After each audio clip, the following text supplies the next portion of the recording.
Hey everyone, guess what? We do not have ugly swag. We have spaced out radio gear that you're going to want to wear. Why? Because no one wants to wear ugly clothing. So head on over to spacedoutradio.com and go shopping today. You'll be glad you did. And it's a great way to support our show. Once you get your gear, send us a picture of you rocking out in your SOR swag. spacedoutradio.com, shop there today, and make yourself look good.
Welcome, everyone, to Spaced Out Radio, the After Hours radio show with me, your host, Mr. Rob G.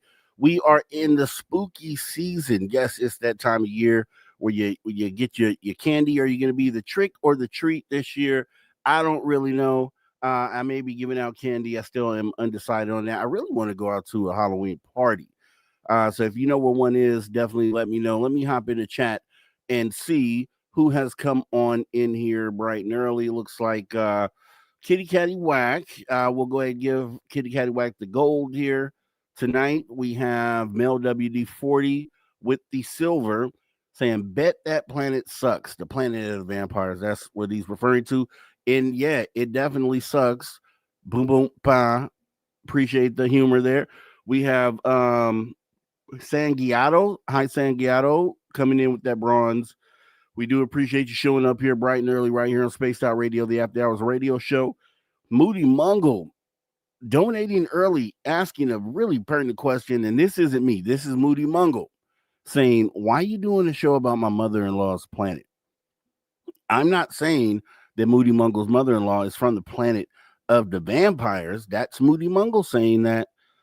Thank you for coming on in and supporting Spaced Out Radio. We appreciate you here. Also, Roger Murray in the building. Hello, Roger Murray. Thanks for coming on in. We appreciate you showing up. We got T-Bone out there saying, hello, Mr. Rob G. Appreciate you showing up, T-Bone. Thanks for coming on in. The Jaquetta. Hey, the Jaquetta saying, hello, friends. Appreciate you showing on up here. Let's see. Mickey G. Mickey G is in the building. Thanks for showing on up. We got about 30 seconds before we start the podcast. Can we get through it? Maybe. Let's see. Who else do we have? We have, just moving on down. Actually, we did. We got through pretty quick here. So Mickey G is the latest to jump on in. I know somebody will jump in at the buzzer. As always, we're going to get ready to get the podcast side started right about now. Welcome to Spaced Out Radio, the After Hours radio show with me, your host, Mr. Rob G. We're going to have a great night here tonight. We're in the spooky season, which means we're going to get into some paranormal. We're going to talk about some books, Planet of the Vampires, to be more specific, which is the latest release by our guest, Keith Evans, here tonight, rejoining us for the second time. He'll be here for hours 1 and 2. We'll have Steve Stockton Tells Untold Missing Person Mysteries, hour 3. plus maybe some unapologetically Mr. Rob G. We'll see. Let's get this party started right about now.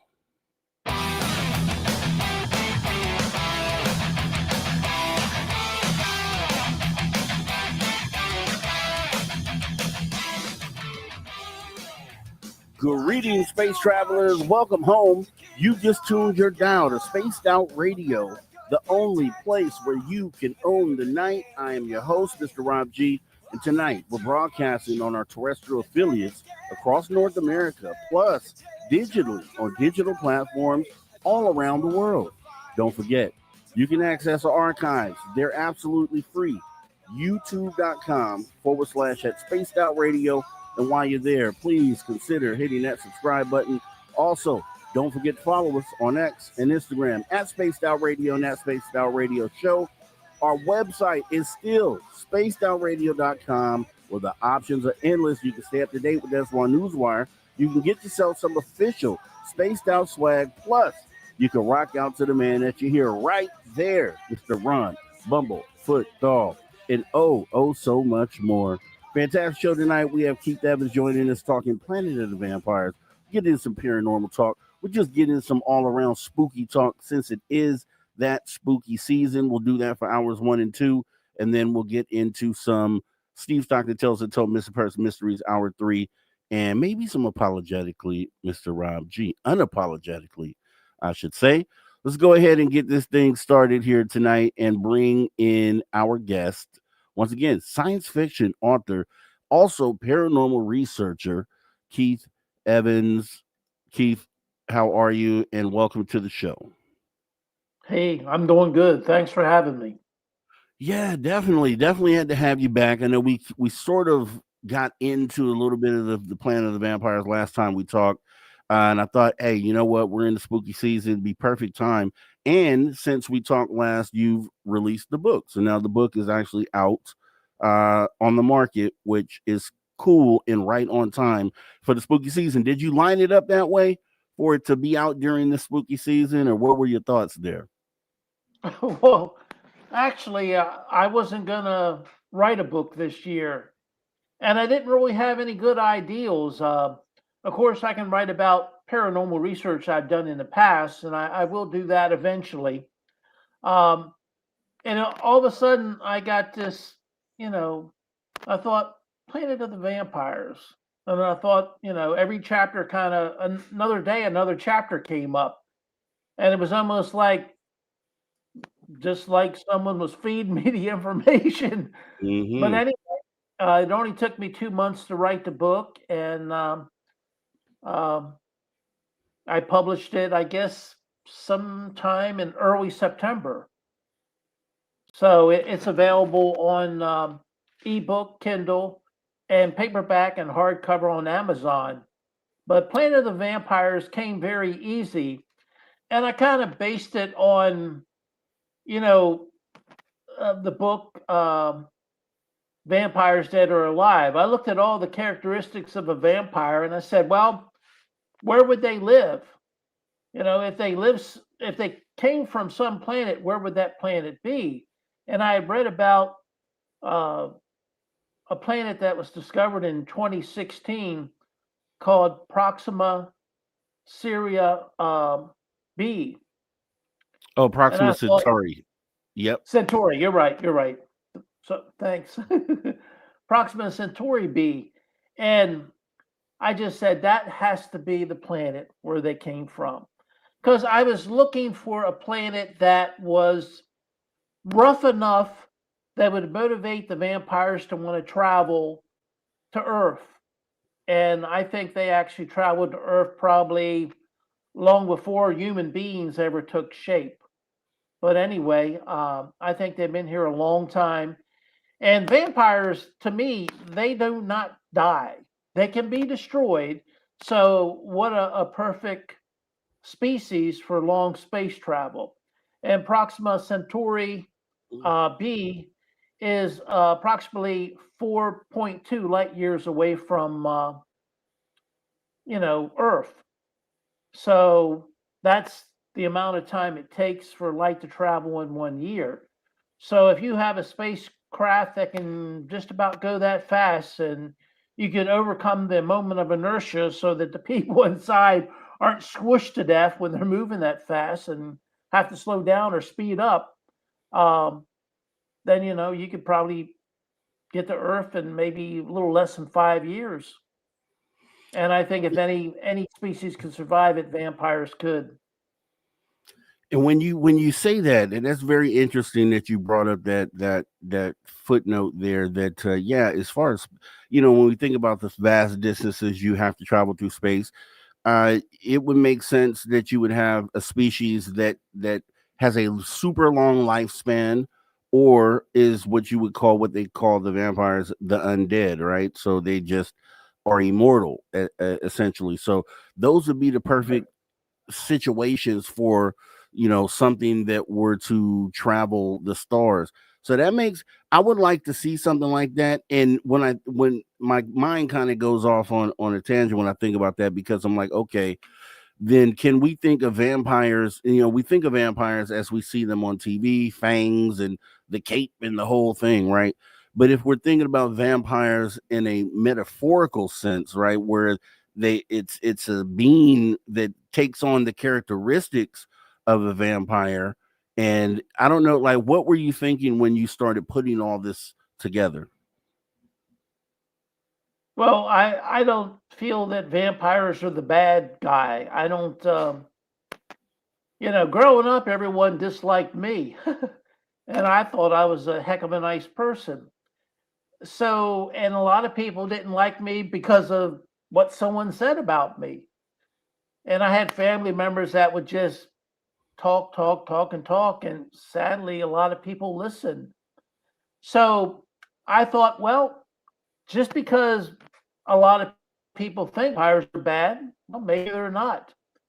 And as a child, I was able to watch the British sitcom Dark Shadows. It came on about 4:30 in the afternoon. I guess around 1966, 68, up until maybe 70, 71. And it was a very good program about the paranormal, which was few and far between back in the late 60s, early 70s, especially at least around Baltimore, Maryland, because they seemed to want to please the advertisers, and the advertisers didn't want to go for too much paranormal. So I watched that show and I thought that's pretty cool. And in that show, Barnabas Collins was the vampire, and he was pretty much the hero. He was the guy who was just trying to keep peace and keep the family together. And he had an ex girlfriend who was a witch who actually uh, was a thorn in his side all the way through. So he was um, he was just trying to keep everyone happy and healthy. And so anyway, I always thought when someone says so and so is bad, that's not good enough for me. I'm going to have to meet so and so and make my own decision. And when you meet a person and make your own decision, well, what you if you go by what other people say, you're probably getting the wrong information. That's all I can say.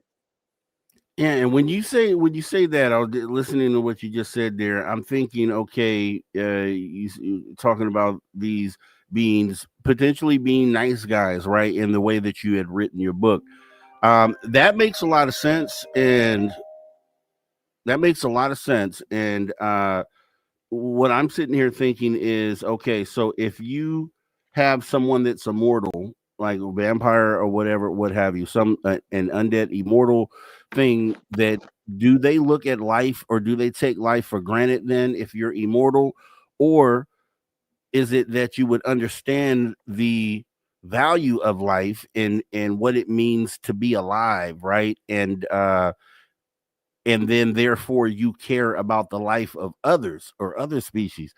So I could, if we were going to frame it in a way to where, what we have traditionally known as blood sucking vampires that do evil things to human beings, then you just start thinking on the psychology of it and say, okay, this is an immortal being. If we're to believe that these things do exist outside of science fiction, and what would the dilemma be there? Like, would that being then understand the value of life, or would it take life for granted because it has immortal life or eternal life, right? What would you say to that? I feel that vampires are like any other human being. They can choose their own path and their own destiny. But I feel that the majority of the vampires, they're not greedy because they have forever to accomplish their goals or whatever they want to do work wise or professional wise. So I feel the need for them to feel greedy and to want to hoard money or make more money than their neighbor. It just doesn't happen because they have forever to accumulate whatever they want to accumulate. So I think it takes greed off the table for vampires. And I really feel that vampires, they don't really, if they're going to live forever, they don't really have to procreate unless they want to. So I don't think there's any big motivation for that other than maybe pleasure. But as far as, I know most males like myself, we want to have a son so our name carries on and stuff like that. And I think vampires being able to live forever, it's almost like they're going to be their son, their grandson, and their great grandson since they're going to live forever. So I feel that that takes away their motivation to, you know, maybe make mistakes and marry the wrong woman because they want to have a family before they get too old. So I think it really makes for a secure species that has confidence in themselves and can actually be leadership towards other species that don't have much confidence and are very insecure species, kind of like humans. Most humans are very insecure.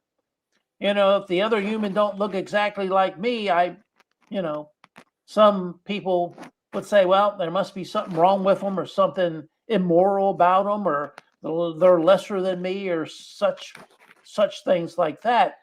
And that's just, not true at all. So I think the fact that vampires know this and if they did come to Earth and show themselves, they could actually teach us a lot and we could learn a lot from them. And probably people out there are saying, well, you're probably a vampire then because you're, talking the talk.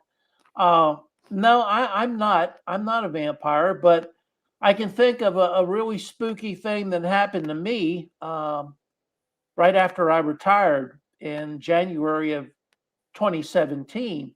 And my Before you say that, kidneys. tell that story. I want to preface that you talked about being retired, and I don't think even were brought this up earlier. We should definitely brought this up that Keith actually has a bachelor's degree in chemistry from the University of Central Florida, and is a retired Army reservist and a retired forensic scientist. So when you say retired, from what field are you retiring from at that time? Uh, all of them, except for All of them, yeah. writing and being an author. Is Okay. that was that what your question was about, or Yeah, exactly. I just want to make sure everyone knew your background as far as work because you right? said you retired. So I wanted to let them know what you retired from. I got you. I got you. Okay, so go ahead and continue with that story. So anyway, January of 2017, I had been feeling really bad for about since the first part of November, and I thought, wow, I don't have the flu, I don't have the virus.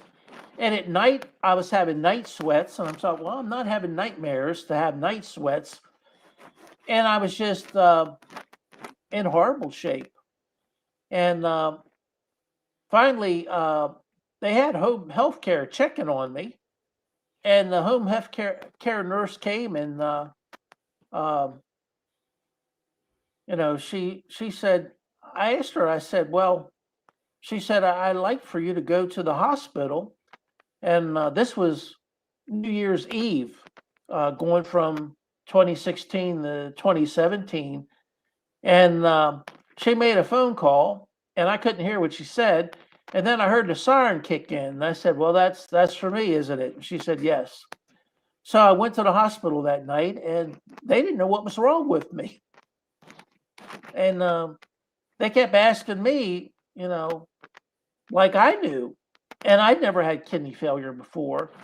But if you ever start to feel really, really horrible and can't find a reason, tell the doctor it's probably kidney failure.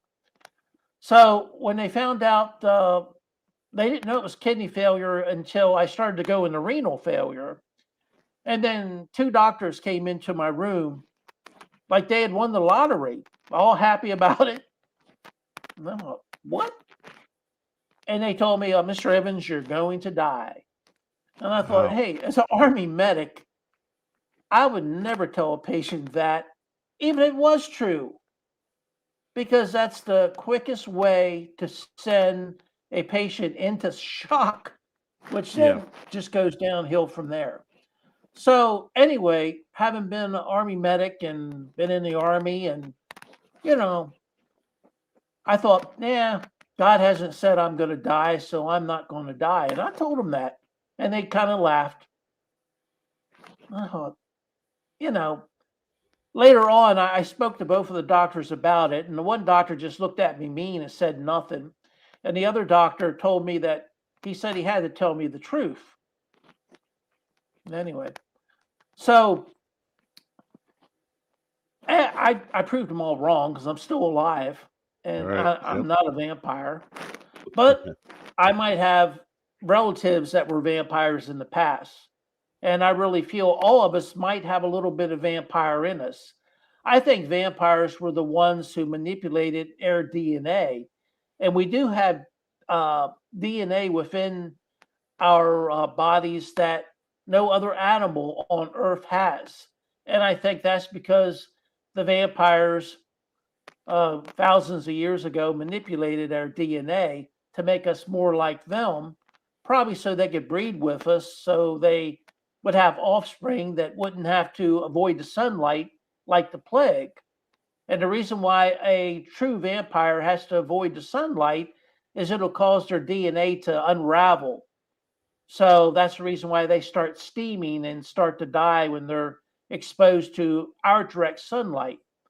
But getting back to the story, they finally found out, that I was going into renal failure, and they were going to put me on dialysis. And they transferred me before I started dialysis. They transferred me to the from the ICU. I was there 6 days to a unit that is like the next step before you go into hospice. And they had approved it with my insurance for me to stay there for 30 days. And in that unit, well, they transferred me late at night. But I mean, late at night, 11 p.m., late at night. And, I was very tired. When you have kidney failure, it just wears you out. So I wanted to go to sleep around 11 o'clock. And of course, they were transferring me to this other unit. It was in the same hospital, but it was actually a different, like a different hospital within the hospital. So going down the hall, there was a nurse that met the ICU nurse, and she said, "You are really busy in the ICU tonight, aren't you?" And my nurse said, "Yes," the nurse from the ICU. And this lady said, "I'll take him from here." And she said, "Okay." So this nurse took me to my room and got me in bed, and she's about ready to leave. And I said, "Well, it's about time for vital signs."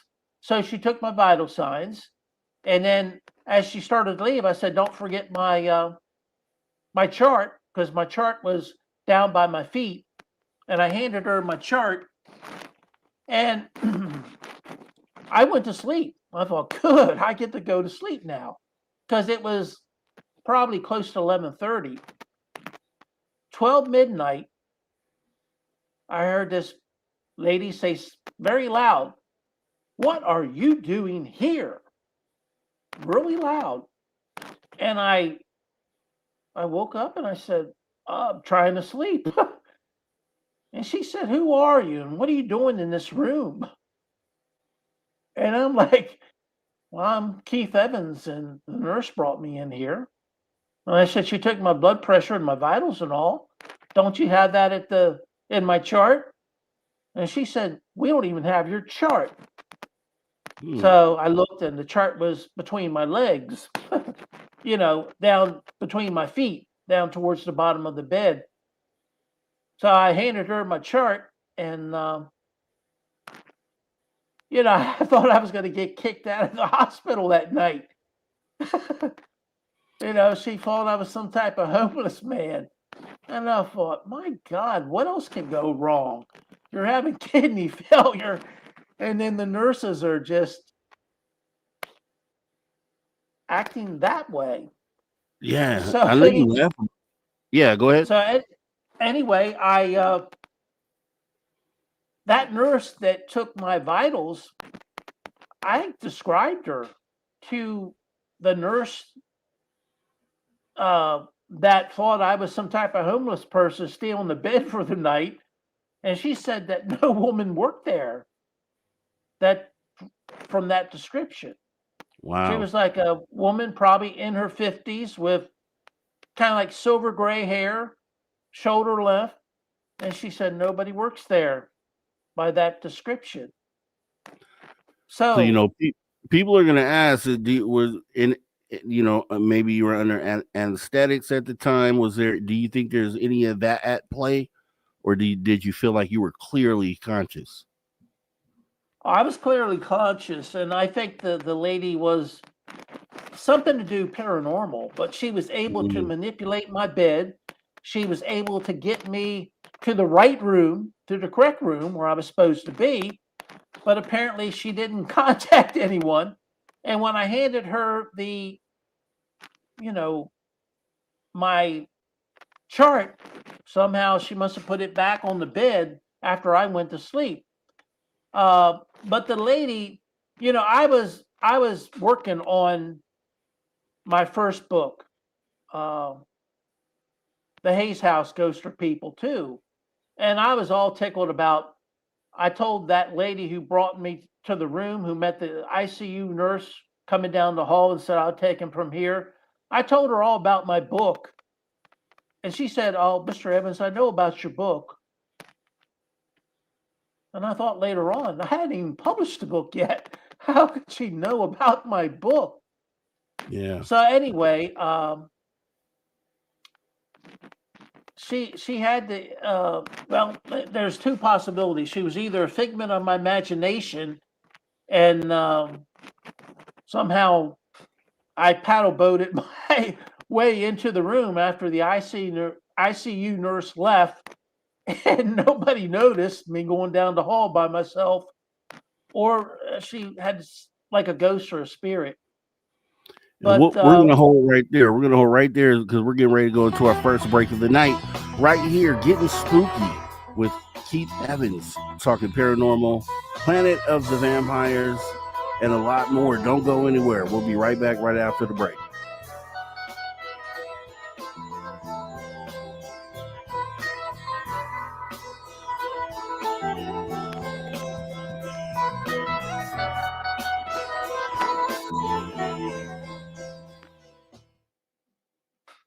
All right, we are clear. We are clear. Great stuff. Okay. So let me see. Let me just say hi to a couple people that snuck in late. Benno from Oz. Thank you for showing on up. Roger Murray. I just want to show this. He said, Keith Evans, I get kidney dialysis treatment 3 times a day currently. So definitely, wow. Let's see. Wow. We got Presidential Zaddy out there saying salute. Thank you for coming on in, Presidential Zaddy. FAP saying I'm a vampire and I got snipped at age 4 because I was orny and we didn't need a bunch of me's running around. Okay, okay, you're a different kind of vampire. Got it, got it. Thanks for coming on in, FAP. Um, Undead Jed, perfect name for the show tonight, as we talk about the undead and the line, right? The line between science fiction and science fact, and we'll talk about that and more once we come back from the break here. Let's see who else came in late here. Kurt's let's see, I saw Kurt M. Where's Kurt? Kurt M right here. Appreciate you coming on in, Kurt M. Thanks for showing up here tonight. Let's see. Galvorthar. Appreciate you coming on in. Awesome, awesome name. And yeah, saying it's a big, big universe, plenty of room for many vampiric species. Yeah, and then especially when you think, because obviously we think of it in the movie, what they show in movies, and we talk about energy vampires, all sorts of different things that take on that sort of that image, and yeah, it could literally, that thought could tie itself to any sort of species. If we talk about drinking blood, we know the mantids are out there supposedly, and they drink blood. So would they be considered vampiric? Probably. Let's see. Philly Funk, thanks for coming on in, saying hey there. Appreciate you showing up. Let's see.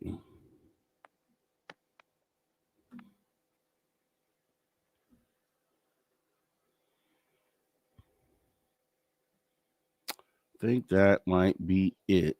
Yep, looks like that's it. Okay. Up, flat six. Hey, flat six. Appreciate you showing on up as well. We have about 2.5 minutes before we come back from break here. So, how have things been going? I see. So, you got the book out. Are you doing any sort of press for it, or what sort of promotions are you doing for it at the time? Just podcasts. Okay. One good thing people will do, especially when you're selling some sort of merch or books, is take out ads on the social platforms that target like our community, and then that way, when people are on social media, the ad for your book will come up as well. So when we talk about promoting, that'd be definitely another avenue to look at, just to give you that in case you weren't looking at that already. I have looked at that. Yeah.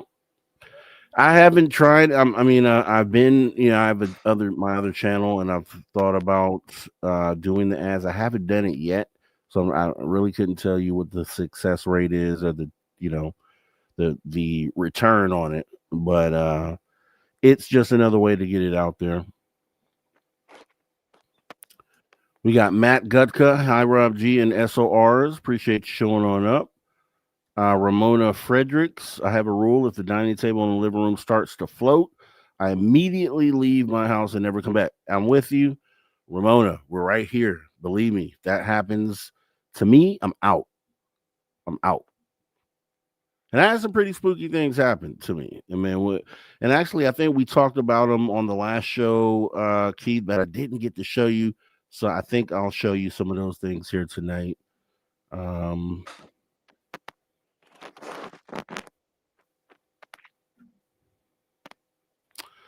And since we're in the spooky season, guys, put out there in the chat what you plan on doing. Do you celebrate this holiday coming up? What do you do? Do you dress up? Do you give out candy? What do you do? What do you do? I'd love to know.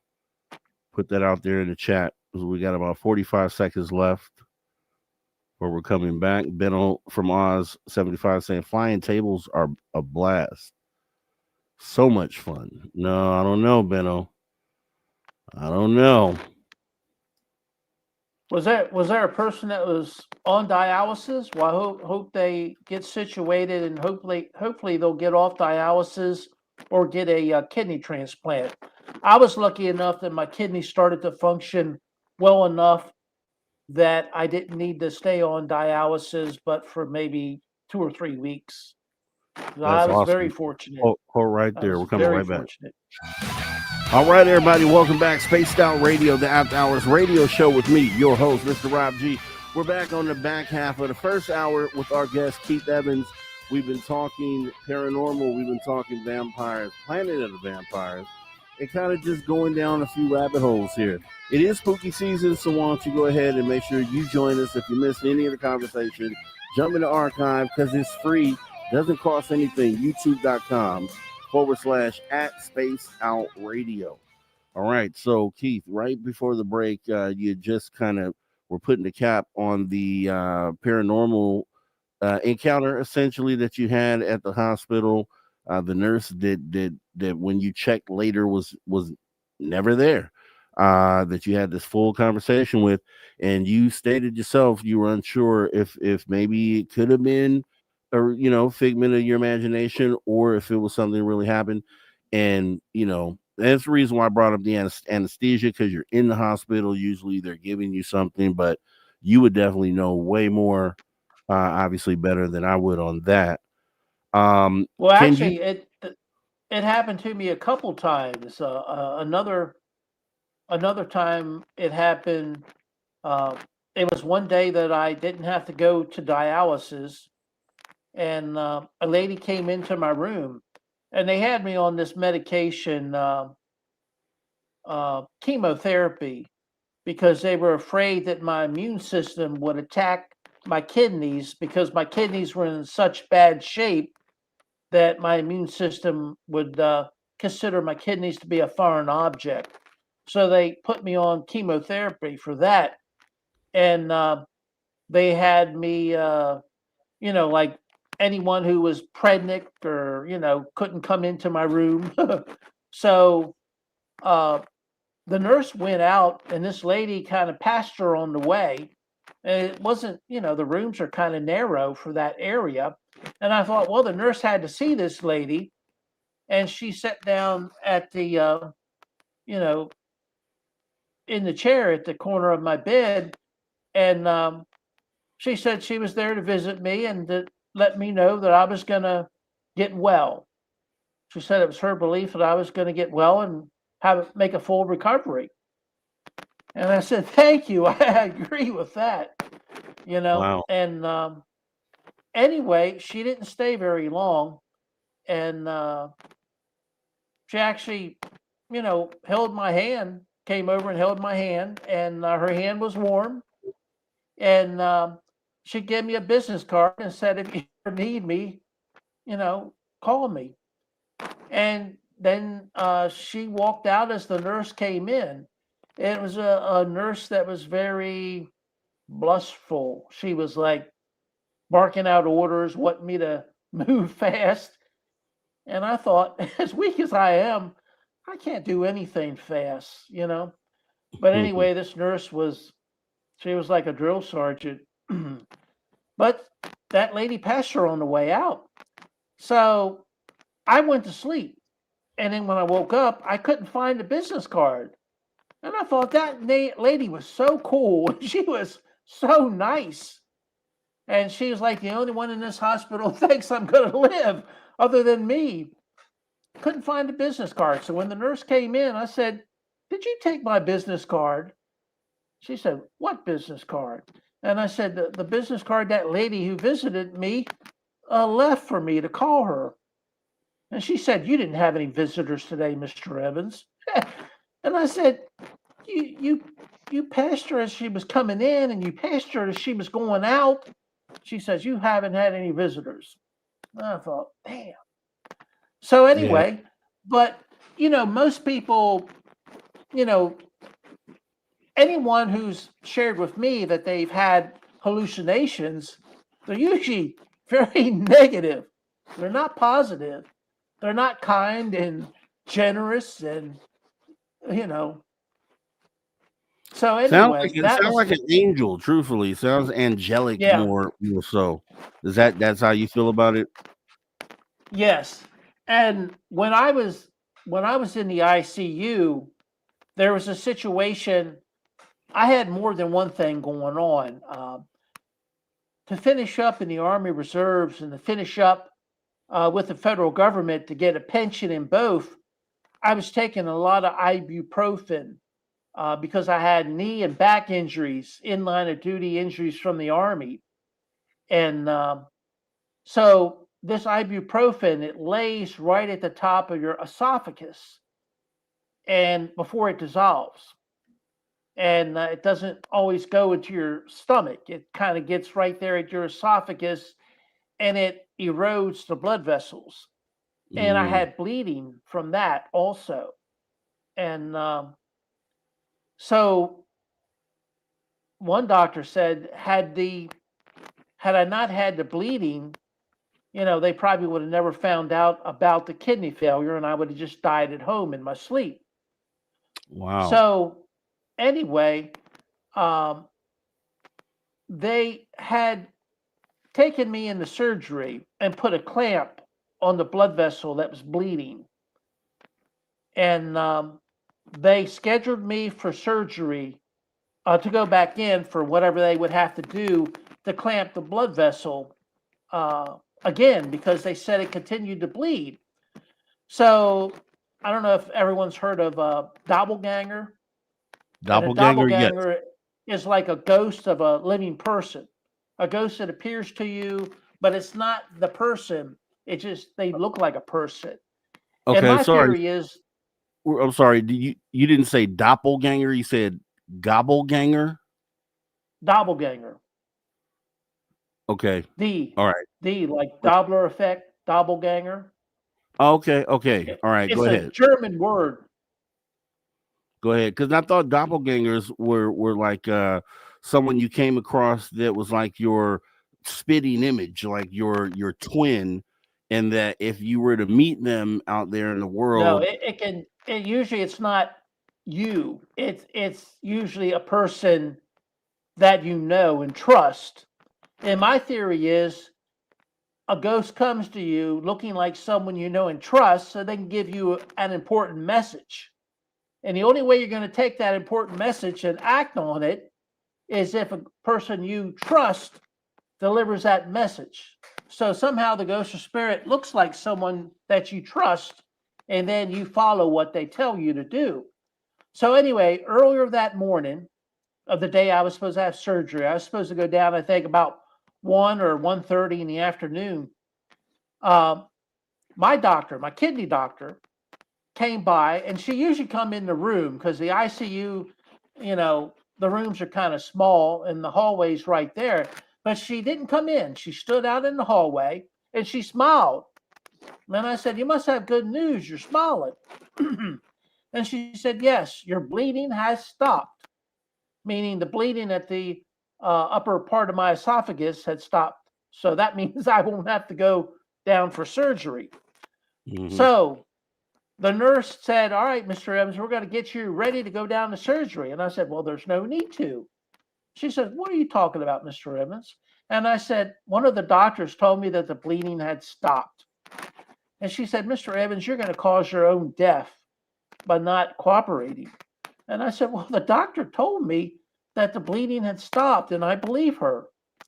So the bottom line is, I didn't go. And about 4 or 5 p.m. before supper, dinner came, they had run blood tests. And the nurse came in, kind of looking sad. And she said, "Well, your bleeding has stopped." The blood test showed that my red blood cell count had went way up. Wow. So who was right? The doctor who wanted to do surgery, or the doppelganger who gave me information while looking like a doctor that I trusted, the kidney doctor, and told me that the bleeding has stopped? Think about that. If I'd have went ahead and went with it, and they're fooling with a artery that is very fragile because it's been all those years of trying to stay in the Army Reserves and the federal government to get a pension. I was taking copious amounts of ibuprofen, and that just corrodes your your blood vessels, especially right above your esophagus. Yeah, So that's anyway, scary to hear. That's had they scary to went hear. back in, I could have bled to death during surgery had they tried to do something else. So the fact that Mhm. it was healing on its own, um, I think that the doppelganger came to me and looked like the doctor, so I would take their word for it, and I did, and I'm here today. So that was the third time that something paranormal happened while I was in the hospital, and I was in the hospital altogether for about, I don't know, 40 days, and then they transferred me to a uh, another facility to gain strength so I could be on my own for about 6 or 7 days. So during that period of time, the three paranormal situations happened probably within the first 9 or 10 days that I was at the hospital. Oh, I did see that lady, that nurse that brought me, uh, that met the ICU nurse in the hallway. I did see her again. Uh, they had given me a walker and were letting me walk around. So I was limited to like walking maybe once or twice a day. And when I was on one of my walks, I saw that nurse, and she was at another nursing station within the hospital, which had like three different nursing stations. And this was like the middle nursing station. And when I saw her, she said, "I see you're doing well." And I said, "Yeah, I am." And she was pushing another lady in a wheelchair. And I said hello to the lady in the wheelchair, and she just told me she doesn't speak. So, but the lady in the wheelchair kind of looked at me intensely, like she knew me or something. Mhm. So, and so I had every reason to believe that it was an employee, and that possibly that nurse just wasn't maybe that familiar with the hospital, and maybe, maybe that part. But how would that lady have known about my book unless she was just playing along or something? But that lady was very nice, and I believe it or not, being in for close to 40 days, the nurses at that hospital, I would have to say they were must have been very, very stressed out. They had to be very, very stressed out because they were like very strict with me. And for the most part, they only came in the room when they had to. And I know from being in the army, if you think somebody's going to die, you try not to become close friends with them because when they die, it hurts. So I thought, well, the nurses are kind of like not wanting to really uh, Interact. become Yeah. friends with me, because if they come friends with me and I die, then they got to live with that hurt. And as an EMT and an army medic, it builds up after a while. I tell you, it does. It just frays on you. It stays with you. So maybe that's the reason why the nurses were so kind of like not wanting to be friendly with me, because Standoffish. they Yeah. were. It was a defense mechanism just in case I died, but I made it. Yeah, and that's super impactful, right? Because when I hear that, it sounds like the only closest thing I could think of would be like near death experience, in that only because the fact that you're facing death potentially in your mind, that's what you're facing, and then you make it through that. So I would have to wonder, what is the outcome of that? How did that affect you, like in your writing? How did that translate into your writing, going through something like that? Because that's like being taken to the edge and then brought back.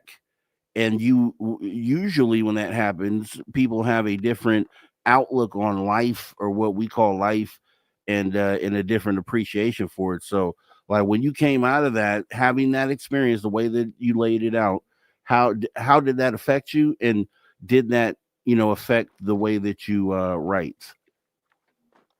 I don't know if it really does. I've had what January 2017. So I've had, you know, about 8 years to think about it. But gradually, I just kind of feel like there might be a little bit of vampire in all of us to have that superhuman will or strength or abduction to survive when most people think, we're not going to survive. So maybe that just proves that I am a little bit vampire and not the type that goes around biting people in the neck. That's just kind of fantasy. If anyone reads my book, Planet of the Vampires, they'll get a good taste of the biosphere on Proxima um, Syria or Centauri, yes. Is it Proxima Centauri. Centauri? Yeah, I don't know believe what's me. wrong with me tonight.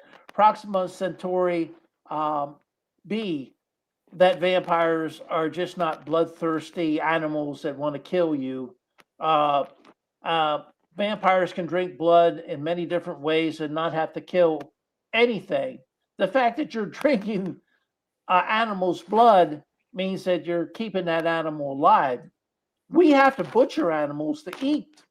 And nobody's running around afraid of us because we're bloodthirsty, unless you're a chicken or a pig or cattle.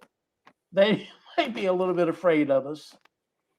So Yeah, anyway, and pointing out, because like I said, on the surface, when you say vampire or when someone hears vampire, like someone reading the thumbnail on this show, they're going to think just Count Dracula or in various movies that depict vampires. Lost Boys is another one I think of. But when you say that, okay, that's the more of the science fiction part of it is kind of how you described it.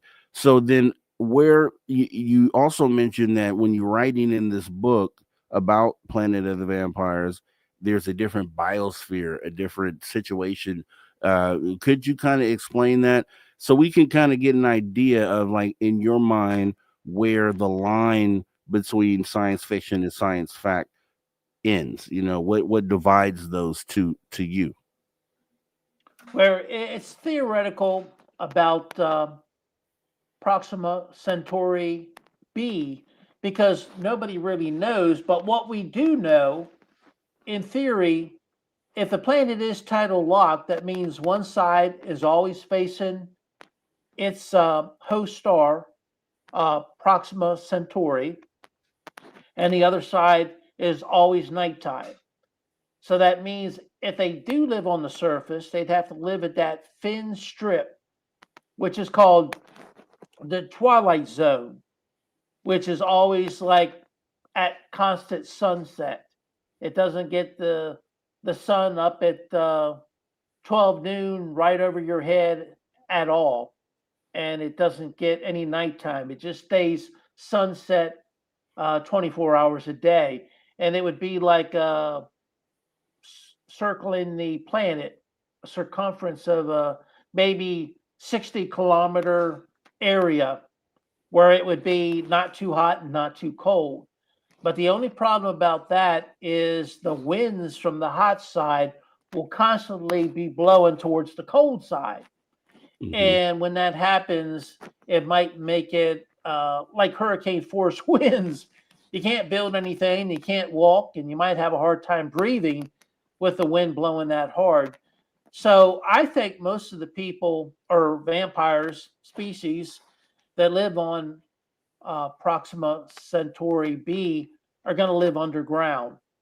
So, and I think that the fact that vampires live forever and that they don't, kill anything to eat, they just drink some of its blood. I think they have all types of animals that are pretty much stationary. Here on Earth, animals have to run fast so that they don't get ate for lunch or whatever. But if the vampire is just going to drink some of your blood, well, I think there's species that are a combination of plant and biological animal, a combination. And I think they are stationary. They're not mobile at all. they kind of grow kind of like a tree grows in the same spot on the ground. And I think they get nutrients from the soil, and they also have some sort of photosynthesis. The vampires probably have lighting in their caves, artificial lighting, and that's probably enough to allow photosynthesis to take place in these what I call non-mobile, biological, warm and cold-blooded type animals. And they grow more like trees, and I feel that their outer covering, which could be anything from leaves to hair to almost like shingles on a roof. I think their outer covering can be removed by the vampires, just like you would, give a dog a haircut. And then the vampires can take that outer covering, which is rich in whole blood, and soak it in hot water and have, like, the way we drink iced tea or hot tea. I think the vampires can drink the blood just by soaking it like a tea bag in the hot water. So there's various ways that vampires can drink blood and never have to kill anything. And I think every type of life form on Proxima Centauri b actually live forever. I don't think they have a definite life cycle like we have here on this planet. Like some plants only live a year and then they die. I think all the plant and animal life and combination thereof can live like vampires for an undeterminate amount of time, which makes it really, really nice. Because, if you're going to plant a garden, you got to go out and buy seed every year. You got to plant it every year. On Proxima Centauri b, once you have that plant growing, that biological part animal, part plant, warm-blooded, cold-blooded type plant growing in your cave, it's going to grow forever, as long as it gets proper fertilization and proper water. And just to be clear for everyone out there, this is the topic of this Planet of the Vampires. This is a book. This is a book that Keith has authored. So this is when we talk about, the landscape and the type of beings that you're describing or explaining here. These are beings that you have, theoretical beings that you have created for the purpose of writing your book, correct? Well, I feel that vampires are cryptids, and I feel that the majority of them are extraterrestrial, and I feel that this is the planet that they came from, Proxima Centauri b. So, theoretical, yes, but I have a really good hunch that that's the way Proxima Centauri b is. And someday we're going to know more. And as we know more, hopefully 100 years from now, and people look back at my book and say, that guy was right. So that's what I'm doing. We're going to go ahead and get back to this conversation right after the break, guys. Make sure you don't go anywhere. Mr. Rob G on the only place where you can own the night. Spaced Out Radio. Spaced Out Radio. You've tuned your dial to the right frequency.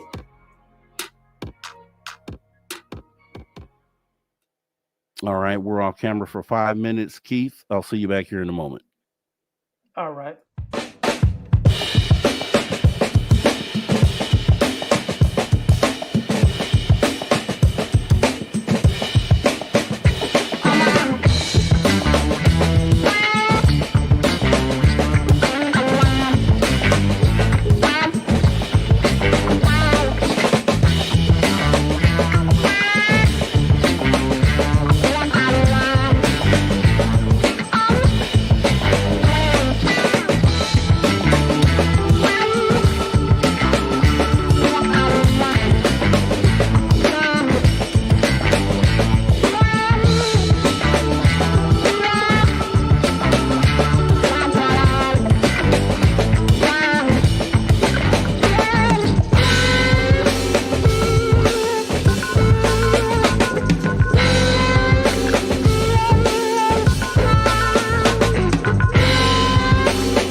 Welcome back to Spaced Out Radio, the After Hours radio show. We're in After Hour number 2. We're going to bring our guest right back up here on the screen, Keith Evans, author and paranormal researcher extraordinaire. Guys, if you missed any of the conversation, hop in archives at youtube.com/at Spaced Out Radio. We would appreciate it. Also, get those questions ready. I do see one in the chat already. Definitely put those in caps. I'll see those and I'll make sure I get them. As we get ready to come back from our radio break here, 5 seconds, 3, 2, 1, let's go. All right, everybody, welcome back. Spaced Out Radio, After Hours radio show. We're at After Hour number 2. We are back with Keith Evans, who is an author, paranormal researcher. Right now, we're talking about Planet of the Vampires. It is a book that he has authored. We'll find out more about that in this hour.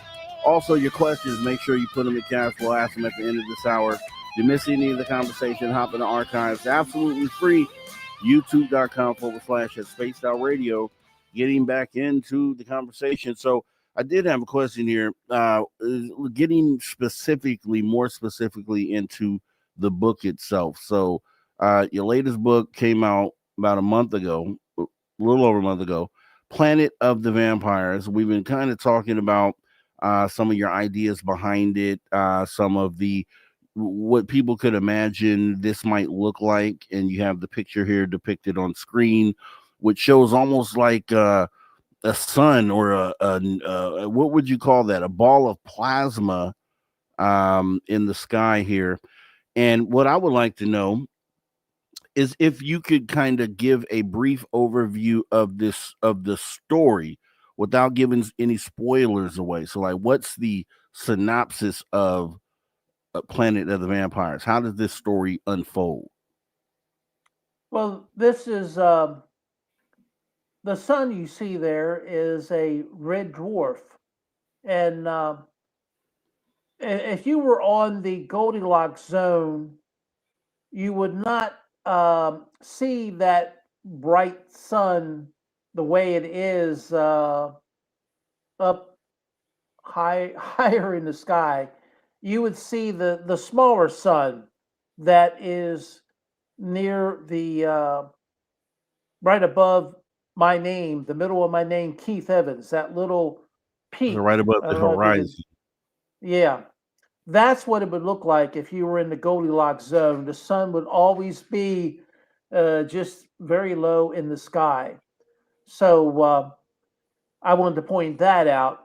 But a red dwarf has a lot of solar flares and a lot of radiation. So that's the reason why I had the sun there, just to show you what a red dwarf may or could look like. Because there's a lot of solar flares that are coming off of a red dwarf. I think this book would make an excellent movie. It's kind of like, to me, I consider it like Harry Potter material for, outer space or science fiction concerning space, or even what won't be science fiction in years to come concerning space. And so hint to anyone who would like to make a movie based on my book, Planet of the Vampires by Keith Evans. It mainly looks at the entire biosphere where the vampires live, and it gives you an indication on why they don't kill. They don't kill something to drink its blood, why they'll just drink some of its blood and let it live. I think they have a profound respect for life. And if we drank blood, we wouldn't have to kill turkeys on Thanksgiving. We could just drain some of their blood out and let them run around free and have a long life. So, drinking blood might sound like you're a bloodthirsty animal, but if someone would make a movie about my book, it would kind of give people a better perspective about how vampires really are, at least in my opinion.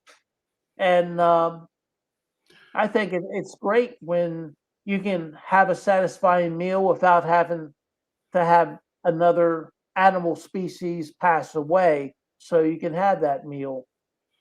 So So, but the when you book talk covers. about, yeah, I was gonna say when you talk about this, when you get to the like, if when someone opens up this book, because when you read a book or hear a vocal book, audio book, you there's a picture that gets painted inside of your mind of what is being described and what the reader or the listener is going to see in their mind, or what you hope that they see in their mind. People will see different things, obviously, but what is the picture that you're painting? What is the picture that you're trying to paint in a person's mind? So when how do we get to the planet? Like, does this story originate from the view of the inhabitants of this planet, or does it originate from someone who comes and visits the planet and finds these beings on this planet?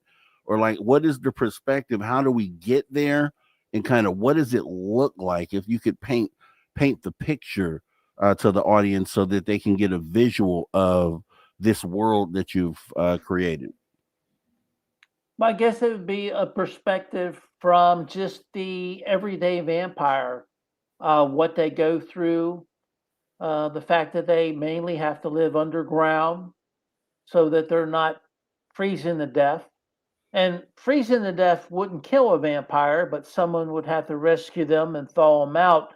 But if they're on the hot side of the planet, they would just, burn. They would carbonize. So it really covers what the planet is like and what the day of the life of a vampire is like, from where they live underground, uh, what they eat, what type of plants they have, even what type of varmints that they may not even care for. I feel that they have um, Wolverine type moles that tunnel through the rock and the hard surface under the ground of Proxima Centauri b. And I feel that these animals are blind. They mainly feel heat, so they can sense you're there by feeling your warmth from your body. And I think these animals are probably considered pests, but they may be tamed by the vampires.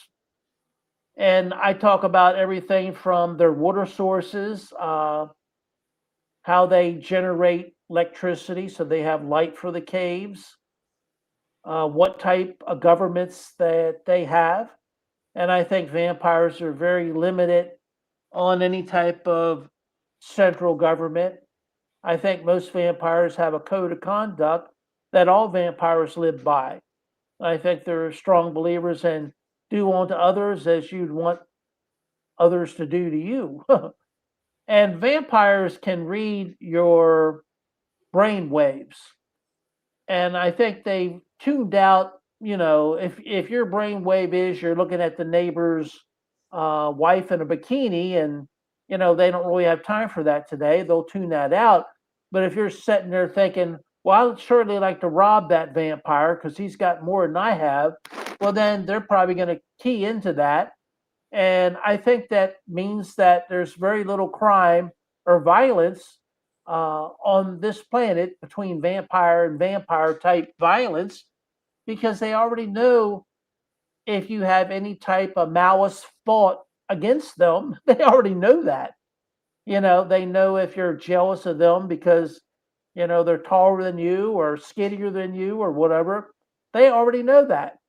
So I think that keeps the vampire in line by having the ability. I hate to call it mind reading, but it's more like reading a person's brain waves. So they have that ability, and they can actually send information that way. They in the cave system, unless you have an old mainline telephone, cell phones aren't going to work very well in a cave system. So vampires can actually communicate to one another just by using like telepathic means. If they really think hard about, sending you a message, you're going to receive it, and say if they want to let you know that they're okay and that they're going to try to visit you on Tuesday, then you'll get that message. It'll just come into your mind. They don't have to actually use a cell phone to call you because in a cave, I don't think cell phones would work very well. They would have to have a mainline, fiber optic cable to actually communicate that way in a cave. So it talks about more like the day to day life and, what vampires can do and can't do by living in a cave, what type of jobs they have. If you're a vampire and there's no crime, you probably don't need police officers. You probably don't need judges. You don't need anyone to sit on a jury. You don't need a courthouse down there in the cave. So if there's very little crime or of that sort, you probably have people who are building new caves, and they probably have vehicles that you know they can drive in a cave. So there's probably people that work on building roads so that the vampires can drive around in their underground cave roadways. And I talk about things like that. I talk about you know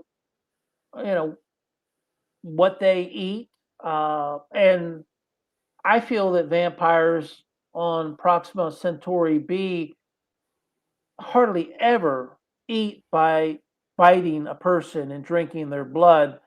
I feel that they have other ways of drinking blood and preparing meals made out of blood. And I really feel that the blood is a lot more nutritional on Proxima Centauri B than what it is here. Uh, our blood isn't that nutritional. A vampire would probably starve to death. And we know that because vampire bats have to drink a lot and often, otherwise, they can starve to death. There was a group from, I think, New Zealand that did a study on vampire bats from South America, and they compared those bats to the uh, fruit and bug eating bats.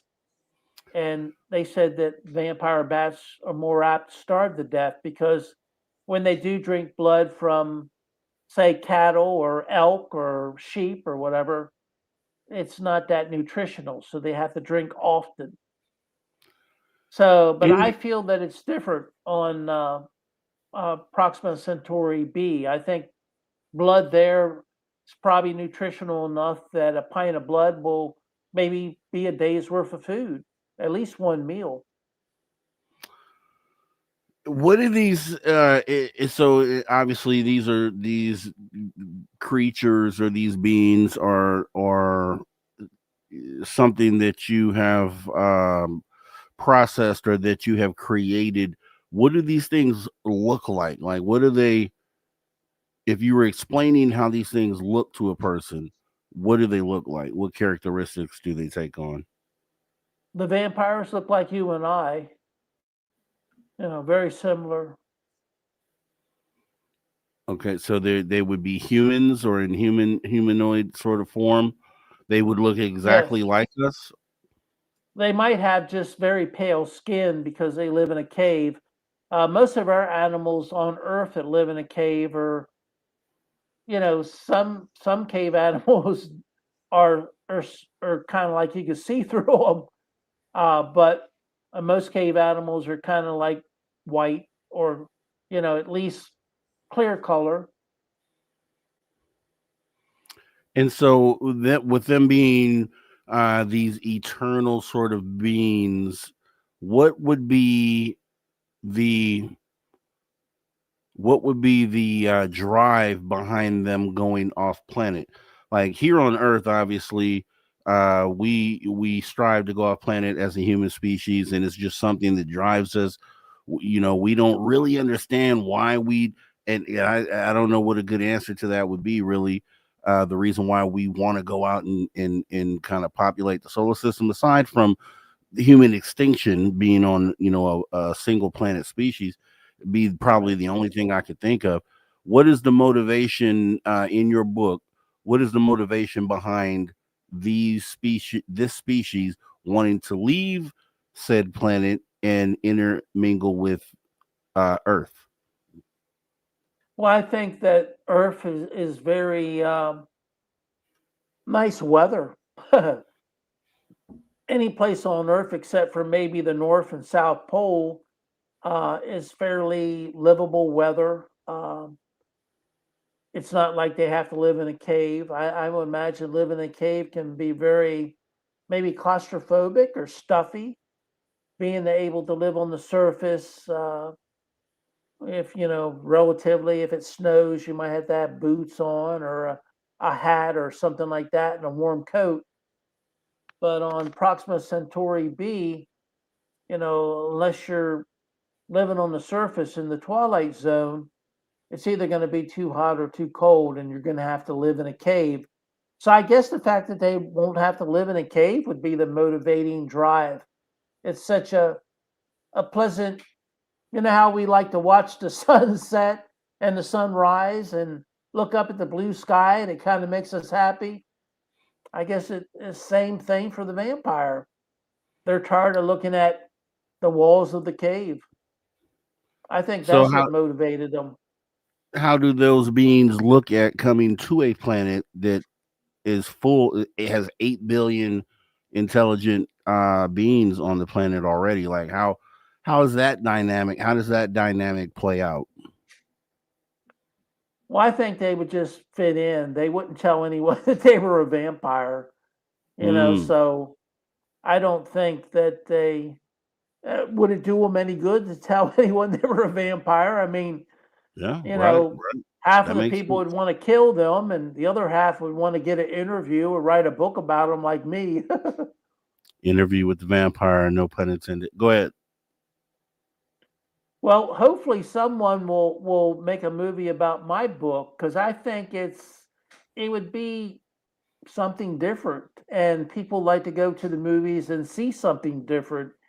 And it's got all the makings and description about a biosphere where they actually live on Alpha on Proxima Centauri B.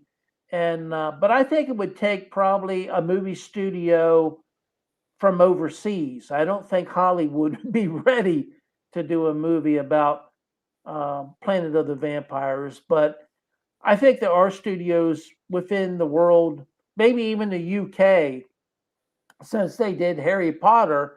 I think the UK could handle making a movie out of my book, Planet of the Vampires.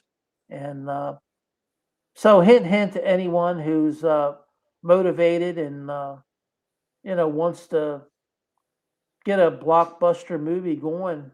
It's right here, Planet of the Vampires.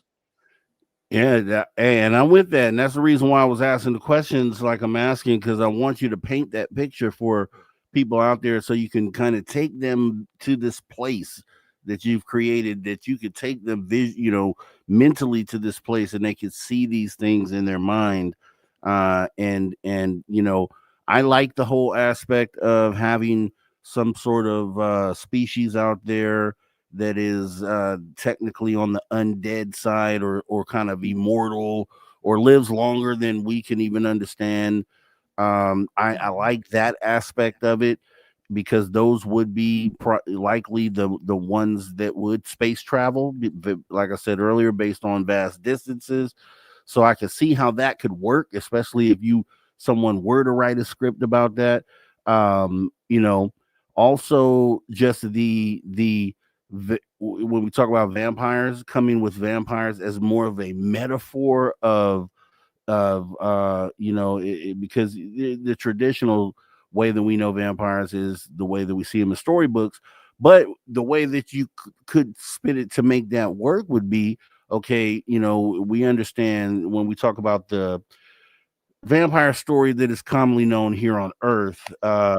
Just to kind of go over that, the concept of vampires has existed across cultures for centuries, with roots in ancient folklore and mythology. Early vampire like creatures appeared in Mesopotamian, Greek, and Roman legends, often depicted as spirits or demons that consume the life force of the living.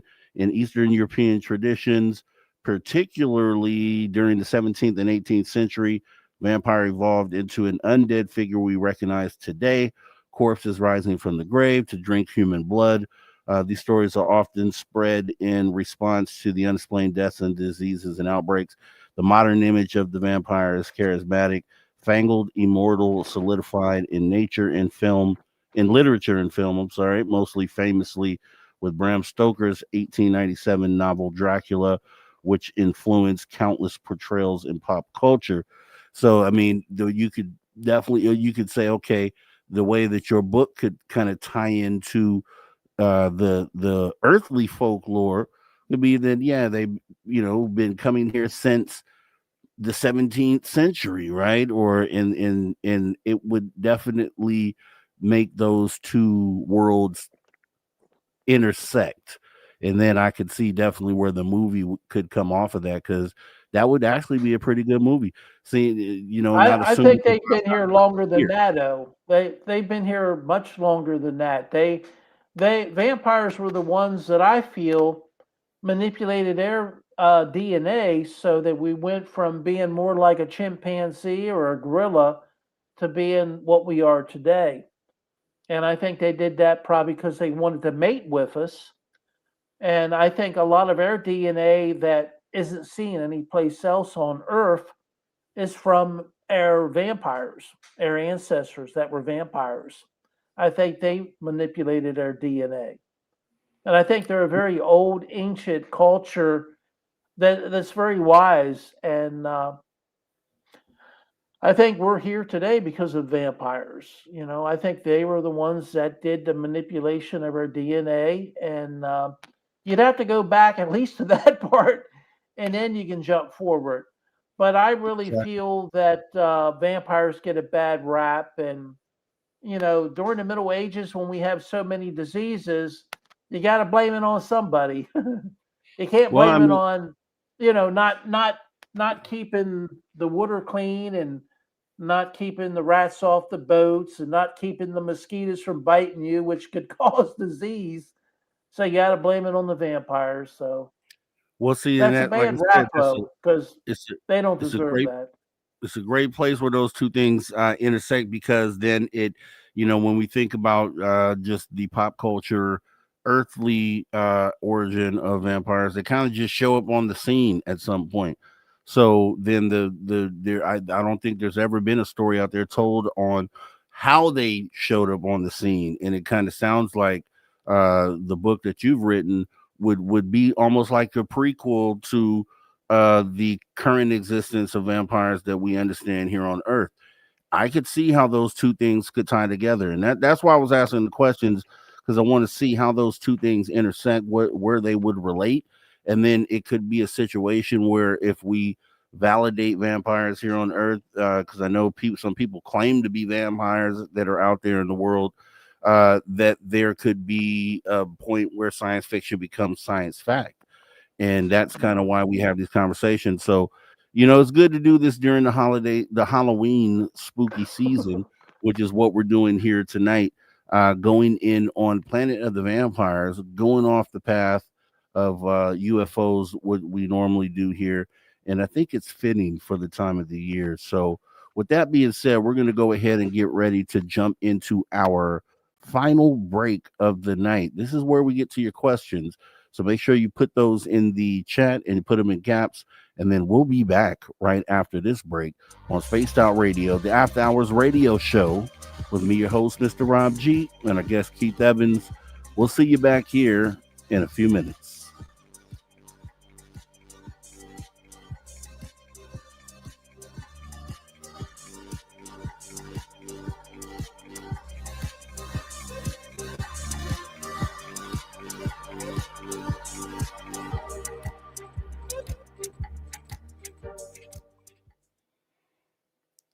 All right, we are clear. We are clear, and so we're into our final break here. Everybody, everyone can hear us and see us, and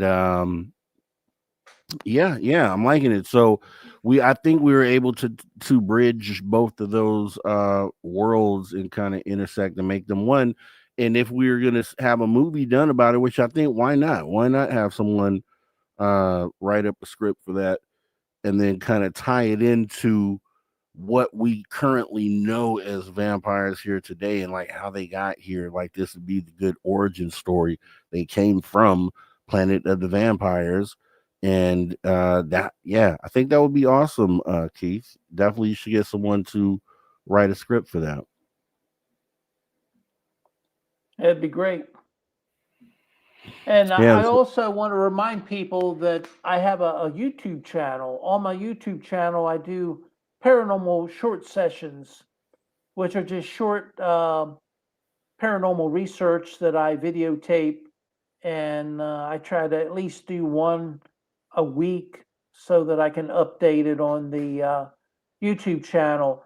And I also do short promos for Instagram and Facebook, which I have an Instagram and Facebook page. Sometimes the promos, if I'm getting good evidence, I just stay with it. So, but Instagram and Facebook cuts me off after 1 minute. Yeah. So if you're ever on my YouTube channel and you're looking at the promo, you can see the whole thing. Where on Facebook or Instagram, it's cut off after 1 minute. And it's free to subscribe to my YouTube channel. And it's called Paranormal Short Sessions by Keith Evans. That's the title. Yes, I have your YouTube link in this video too. So, guys, you can find that link that Keith is talking about in the description of this video. Definitely go on over and support and get into the woo right on over there at the Paranormal Short Sessions by Keith Evans. Good stuff. We're going to be doing a few other creepy sort of theme shows this month. We have Tilly and Artemis, who will be by next weekend, who will be also getting into the spooky season. And it's like, why not, right? You feel like this year, and we'll talk about this when we come back from break, but like your feelings on Thanksgiving, that's next.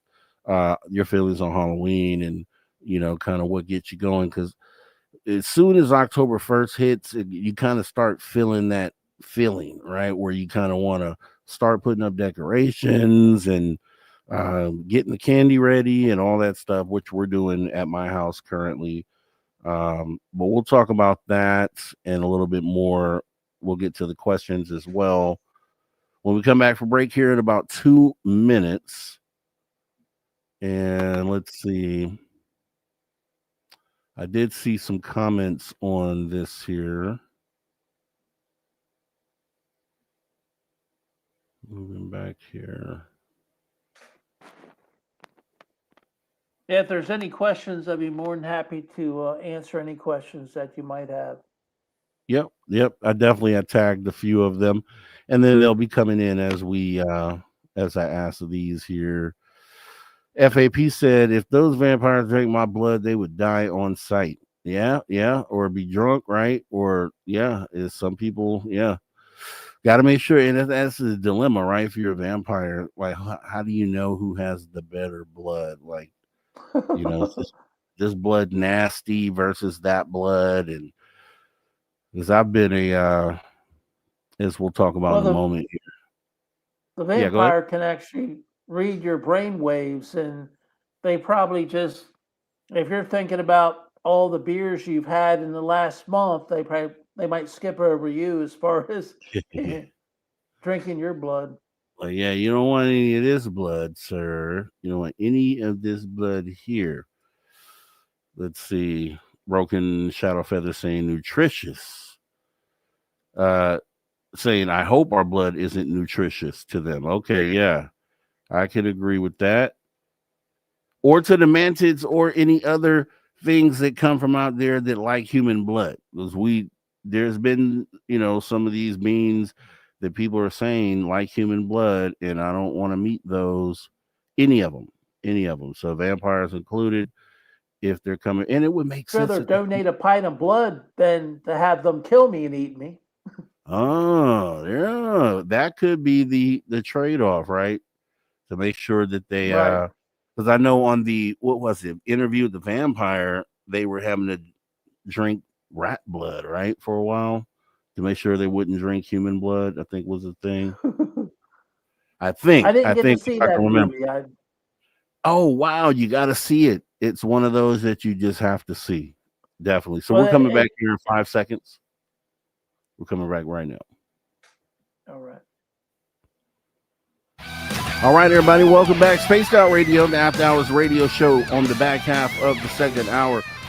Sitting here with Keith Evans talking about the book, Planet of the Vampires. He's painted a nice picture of what this world looks like. And then we even made the tie to what our current understanding of vampires is. It's epic. If you miss any of it, make sure you hop in the archives because they're free. YouTube.com/at Spaced Out Radio. Getting back into the show here. So, what I did want to ask you, kind of getting into, is because it is a spooky season, which is Halloween. For some of those, I know some people don't celebrate it, but a lot of people do. Also, you have Dia de los Muertos, which is Day of the Dead, the Mexican holiday coming up here as well. And so it's that time of the year. It kind of makes you feel like you feel the season change, I think is really what it is. When you feel fall coming in, and then you all of a sudden start seeing jack-o'-lanterns and things on the porch, it puts you in this mood, or at least it does for me when we get into the season. What does Halloween do for you? Do you celebrate Halloween? And let's kind of start there. No, not really. I guess I celebrate Halloween every time I do a paranormal research Mhm. for my YouTube channel, Paranormal Short Sessions by Keith Evans. Because every time I go to the graveyard, you know, I try to communicate with uh, as many people that have passed away as possible, and I try to be as respectful as possible and learn something from them. And a lot of times, it's just showing respect to the dead, which I think is a really good and nice thing that people in Mexico do. I kind of like that part of Halloween. Now, I also like the candy. I will say that much. I do like the candy, but I've never been a big fan of being frightened. I'm a big fan of being amazed by something. Um, I enjoy the paranormal aspect of not knowing what's going to happen next, not knowing whether I'm going to get high electromagnetic readings on my millimeter, not knowing whether I will get any words on my Obelisk 5, and not knowing whether when I use my C5 thermal camera, whether I will get an unexplained or unusual thermal reading. And I've been getting some pretty unusual thermal readings on objects that have been left behind at pretty well active graveyard areas. In Apalachicola, the one graveyard is so old that most of the people there, the relatives that knew them, are no longer alive. But at the newer graveyard, where people are still leaving different things like rocks and angels. The rocks and the angels must be made out of material that somehow is warmer than the rest of the tombstones and the full grave cradles in the area. So I've been noticing that when I've done my paranormal research in the last 3 or 4 weeks. So if you look at my YouTube channel, try to look at the past 3 or 4 weeks and see some of the situations. Um, I would have got more of the I don't know what you would call it, but it's like a little statue of an angel. I would have got more thermal uh, photos of that, but my C5 just got drained empty. So it was almost like the ghost of spirit said, we're not going to let you get too much information on us this week. We're going to drain your C-130, C-130. I'm thinking of the Army. We're going to drain your C5 thermal camera uh, so that you can't get the thermal images for the actual paranormal short session. I did get thermal images for at least one promo before the camera C5 camera's battery went dead. So sometimes it's sad when stuff like that happens. It's almost like the ghosts and spirits want to rein you in and not let you get too much information on them. And they do that by draining your batteries. Yeah, yeah. As far as paranormal goes, and what got you? What type of movies do you watch? Like, do you get into horror at all? Paranormal sort of movies? Any of the things that you No, do as a hobby? I No. I honestly don't watch that many movies. Uh, it's been a long time since I really lived near a movie theater to be able to go to the movies. I guess, if anything, it won't help me out much for my paranormal side, but I always like comedies. And if I Mm, do watch paranormal, the last paranormal movie I remember watching was Dark Shadows, Johnny Depp. okay, I don't think I've seen that. Was it a good And movie? that's What was it? it was it was it was an off take of the Dark Shadows that motivated me to write my Oh, vampire books in the first place. The Dark Shadows, which was the British sitcom from the late '60s and early '70s. It was an off take of that. Um, Johnny Depp played Barnabas Collins, and he had an ex girlfriend. If I remember correctly, her name was Angelique, and she was kind of angry that they either didn't get married or didn't stay married, and she hated his guts and was going to use her witchcraft abilities to make his life, a living. Starts with a H. So it was the same in the movie Dark Shadows, which was out. I'm trying to think what year that was out. It might have been out in the early say 2005 or 2006, possibly. It's been a while. It's been probably 20 years. Um, so I don't go to the movies that much. I really I like movies, but I just don't go that often. There's like a movie theater maybe 2 hours in one direction from me, and the other direction, the movie theater is probably about 2.5 hours away. So I'm not really close to a movie theater. the good beautiful thing is they got a little something called Netflix, so you can Netflix and chill right at home, and then they also have the Amazon Prime. You'll find some good stuff there, but even free. There's free stuff on like Tubi and other networks like that. Right. But that's what I'll end up doing. I get in. I love this part of the year, and I get into movies like the Halloween series. Michael Myers, if you're familiar with Michael Myers and the Halloween series, or Freddy Krueger and Nightmare on Elm Street, or like Friday the 13th. Like that's when I get into this month, then that's when I'll watch those movies just back to back to back. It just, I don't know what it does. It just does something for me. But moving to the vampire part of this, you definitely have to go see Interview with the Vampire. So whenever you get the time, definitely look that up. It'll probably be on one of those streaming services, and just a really good movie about All right. vampires. I'll check it And out. and with that being said, kind of moving it back to vampires, I think I said this last time we talked, but being a vampire, that was one of the things since I was a small child, I've always wanted to be a vampire for Halloween. And then I always admired certain elements of what a vampire represents. And a big part of that was the everlasting life part of it. And that was the thing that intrigues you because you're like, live forever. Like, oh my gosh, you could live Yeah. forever.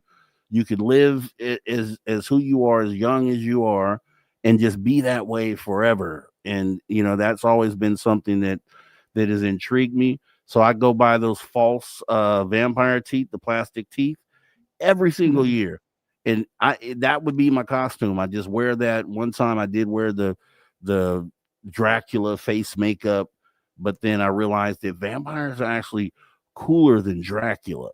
And so because I saw the Lost Boys and movies like that. So I kind of moved into wanting to just be a vampire and then understanding the differences between what Dracula is. Like Dracula is a vampire technically, right? But his name is Dracula. Isn't that what that is? I think Dracula has something to do with a lizard, something like that. I thought Dracula was that he was a vampire, but his name was Dracula. 'Cause I used to get those two things confused as a kid. Like, okay, you got vampires, then you got Dracula. So what's the difference between the two? And I think, if Well, I'm the not movies mistaken, kind of make a connection. I could be wrong, right? But yeah, getting into the whole vampire thing, that's always been something that's intrigued me, even to this day. I mean, you know, I watched, which I hate to even say that I watched this, but I I binge watched one time. Okay, this show called Twilight, and you would probably wouldn't think but it was pretty good I have actually. seen that. I have seen Okay, that. and it was kind of interesting. I didn't think I would like it, but it was a vampire sort of show. So I watched it, and then next thing I know, I'm like 4 episodes in. Next thing you know, I'm watching 2 or 3 seasons. I got wrapped up in Twilight, and I'm not afraid to say it. I've only seen the one movie. I think it was the first movie, and I might have seen parts of the movie where she had a baby by the vampire, and the Yes, baby yes, bonded with the werewolf, and she was upset about that yes, somehow. yes, yes. So, well, yeah, you know exactly what we're talking about. There's a lot of shows out there that I just don't watch because I just don't have time. And sometimes if I have a pocket of time, I'll binge watch something. And for some reason that landed on my lap and I just ended up watching so much of it that it was crazy. But I watched all the movies. I hate to admit it, but I'm gonna keep it real because that's what I do. So yeah, I definitely watched Twilight, guys. Uh feel about it how you want to feel about it. But with Well, that I being what I said, liked about what I liked about Twilight was the fact that the werewolves and the vampires were kind of working together since they were kind of like the odd men out when it comes to human beings and all. So they were kind of working together instead against each other, and they could achieve more by working together. So I thought that was kind of cool. now think of this. Now think of this. Just like I was saying earlier, since you know the Twilight story pretty well and how that whole universe worked, think of how your story in your book could be a prequel to that. It literally could cut and paste as a prequel to any of the vampire stories that are told out there. Any of those movies or books that have come out, with the end result being that these beings that you wrote about travel from their planet to this planet could be where it all picks up from. So you got a lot of options there and a lot of ways that you could kind of direct that. So I would love to see you take this idea further. Um, and like someone is mentioning in the audience, even the Blade world, right? Because Blade is a vampire. So this could all your origin story, your prequel story could literally line right up with any of these stories out there and kind of be the prequel to Yeah, I many, agree. many different vampire stories out there. Did anyone So have any questions before we go? Because I always feel like there's someone who might have read the book and they're just sitting back and say, "No, I won't ask that question." But sometimes when I write a book, I might skip through something, and there might be someone out there that would want me to explain it a little bit more in depth. Was there what any we do questions before have, we go? we have a few. We have like four. First question came from Creepypasta saying, "I don't know much on the vampire subject, but what parts of our planet would you suspect to run into vampires?" I think any place that a human can live, a vampire could live. I don't think there's any one place that a vampire would like more. I mean, I like the beach. So I think a vampire would probably like the beach as much as I do. You might run into a vampire at the beach. And if you do run into a vampire on Earth, I don't think you're not going to know that they are a vampire. Just like when a ghost or a spirit talks to you when you're in the hospital, they're not going to come in and say, "Hi, Mr. Evans, I'm a ghost and spirit and I'd like to talk to you." They're just going to communicate with you just like they're a living person. And that's the way vampires are going to do. They're going to communicate with you, just like they're every bit as human as you are, except they are a different species. Yeah, definitely. And let's see, the Jaquetta is saying, "Why do you think authors in the past have similar ideas about vampires being bloodthirsty monsters?" Well, I think it's very easy for an author just to run with something somebody else said and did and just change it a little bit. Instead of the vampire living in a old Victorian home, the vampire lives in a new apartment. Instead of the vampire being an attorney at law, the vampire is going to be a door-to-door salesman. So it's easy to take something someone's already wrote about and tweak it a little bit. Maybe make the vampire a female instead of a elderly man, you know, and maybe instead of it being Transylvania, make it Panama City Beach, Florida. So that's why authors keep the bloodthirsty there. And they know that in America, there's an audience for bloodthirsty. And when you look at something as different as my book, Planet of the Vampires, the author has to think, is there going to be an audience for this, speculative science-based biosphere that you feel exists on a planet that is 4.2 light years away called Proxima Centauri b? Will there be an audience for that? You have to question that. And authors want to sell books. So if you keep going back to the drawing board where there's an audience for bloodthirsty monsters, you're going to sell books. But there's always that book that starts a new genre of a, decent law-abiding citizen who care about others who happens to be a vampire. And that could be the movie Planet of the Vampires. There you go. Let's see. Last Light is saying, "Are there regular people on the planet of the vampires?" I don't think so. I think it's too harsh, and regular people would be us. We'd have to travel there, and we don't have any craft that can travel that fast. And if there are people there are people there that have been taken there by the vampires, and I don't know of that happening. But I will say this much: I don't think we're durable and we can last that long to travel to their planet. So I would say no, but I could be wrong. All right. And then Roger Murray saying, "Why pick New Orleans?"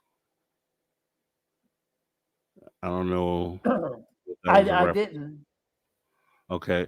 You may have Well, been it's talking probably about, why not pick New Orleans? Yeah, I think because maybe Interview he with the was. Vampire, I think was based in Louisiana, like the I setting see. was old Louisiana. Yeah, so I think that's what he's talking about. And with that, Or that maybe he was was talking about.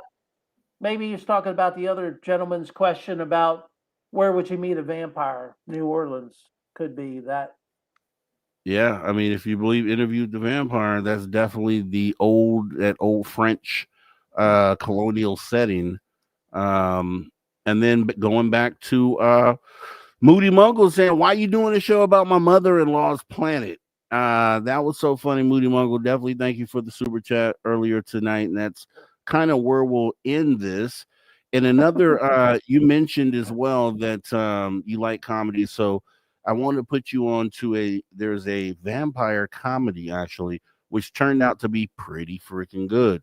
It's called Renfield, and it's Nicolas Cage. It's a Nicolas Cage movie. It came out like 2 years ago, and it's he plays a vampire. It's pretty funny, but it's called Renfield, and you'll find I think I'll that's check on it out. Amazon Prime right now. Now, with that being said, we have 3 minutes left here, and I want to make sure that we show your other books here because I know you have Vampires Dead or Alive, which is the one we're showing here on the screen. And if you want to say a quick word about this one, and we'll switch to the next one. Vampires That Are Alive is available ebook on Kindle and paperback on Amazon.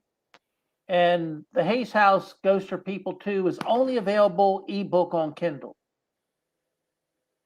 All right, and that's the one we're showing right here on the screen, the Hayes House Ghost or People 2. And then obviously what we've been talking about tonight, Planet of the Vampires, all of these authored by Keith Evans. Make sure you guys go and check these books out. Make sure you go out and support. And like I said, it getting the idea behind what this book represents and the angle that it's coming from. I think that it definitely makes sense that like I said before, we could tie this into a lot of other current vampire stories. Roger Murray is asking you the Mexican goat sucker was a vampire. Are you familiar with the Mexican goat sucker? I've heard about that animal, chupacabra or whatever. And uh, I guess the fact that it's drinking blood, it's got the similarity, but most vampires are humanoid in shape and not, uh, a dog in shape or whatever type of animal a chupacabra goat sucker is, even though I think the similarity ends at the fact that they're drinking blood. So it could be that animals kill animals without eating all the meat. So if there's a bloody mess, you think they're just drinking the blood. Yes, yes, yes. With that being said, once again, it's an awesome time of the year. Do you? So I know you said you don't celebrate Halloween. Do you hand out candy or anything, or what do you normally do on Usually, Halloween? usually nobody comes for candy, so I eat candy. Yeah, And so maybe you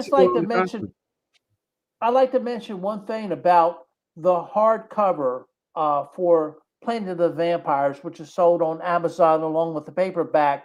The Yep. hardcover has the colorful Aurora Borealis, which on the surface of Proxima Centauri B, there's a lot of Aurora Borealis, a lot of colors because their atmosphere is charged with this all the sun flares that come off of a red dwarf sun. That red dwarf sun just fills the air with charged particles. So you're going to see a lot of Aurora Borealis, and it's very colorful. And if you buy the hardcover, you'll actually see it in color. All right, we're getting up out of here. We appreciate you. Keith Evans coming in for the spooky season. We'll talk again soon. That move the needle. Thanks for having me. Yes, Take sir. care. Listening to After Hours with Mr. Rob G on the only place where you can own the night. Spaced Out Radio. Spaced Out Radio. You've tuned your dial to the right frequency.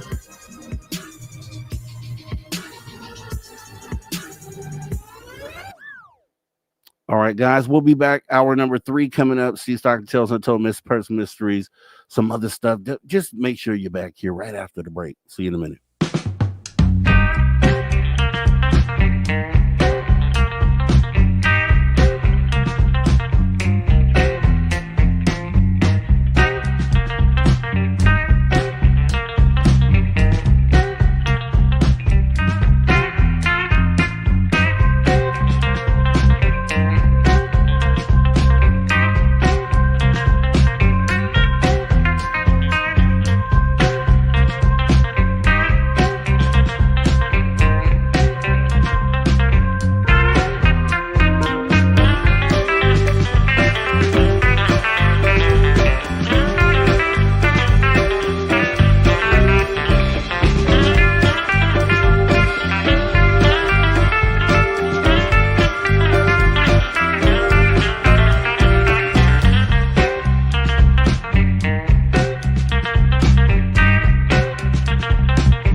All right, everybody, welcome back. Spaced Out Radio, the After Hours radio show. We are now in after hour number 3. Getting ready to come back here for radio in about 5 seconds here, guys. Let's get ready to go.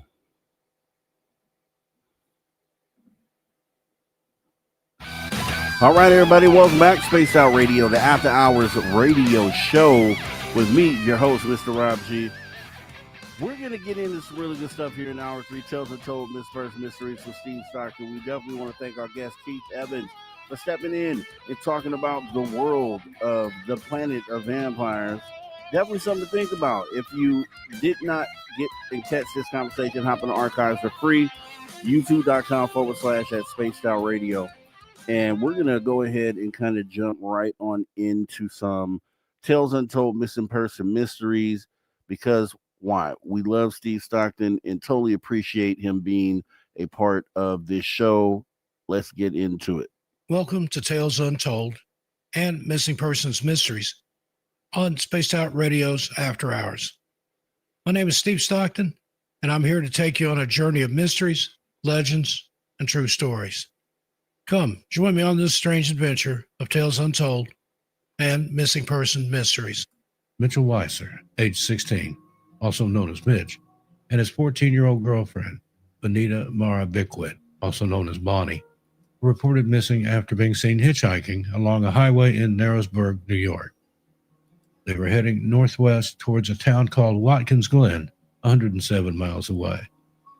The date was Friday, July 27, 1973, and the couple were desperately attempting to hitchhike their way to the Watkins Glen Summer Jam concert.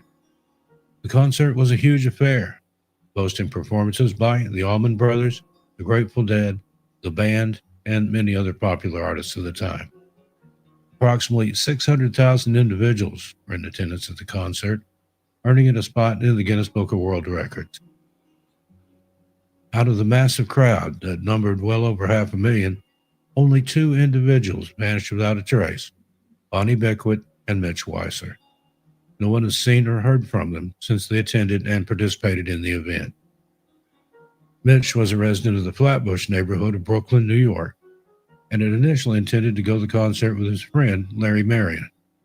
However, due to Larry's mother's restrictions, Mitch asked Bonnie to join him instead. Bonnie and Mitch had been together for about a year when he decided to take time off from his summer internship at a photography studio in Coney Island to attend the event.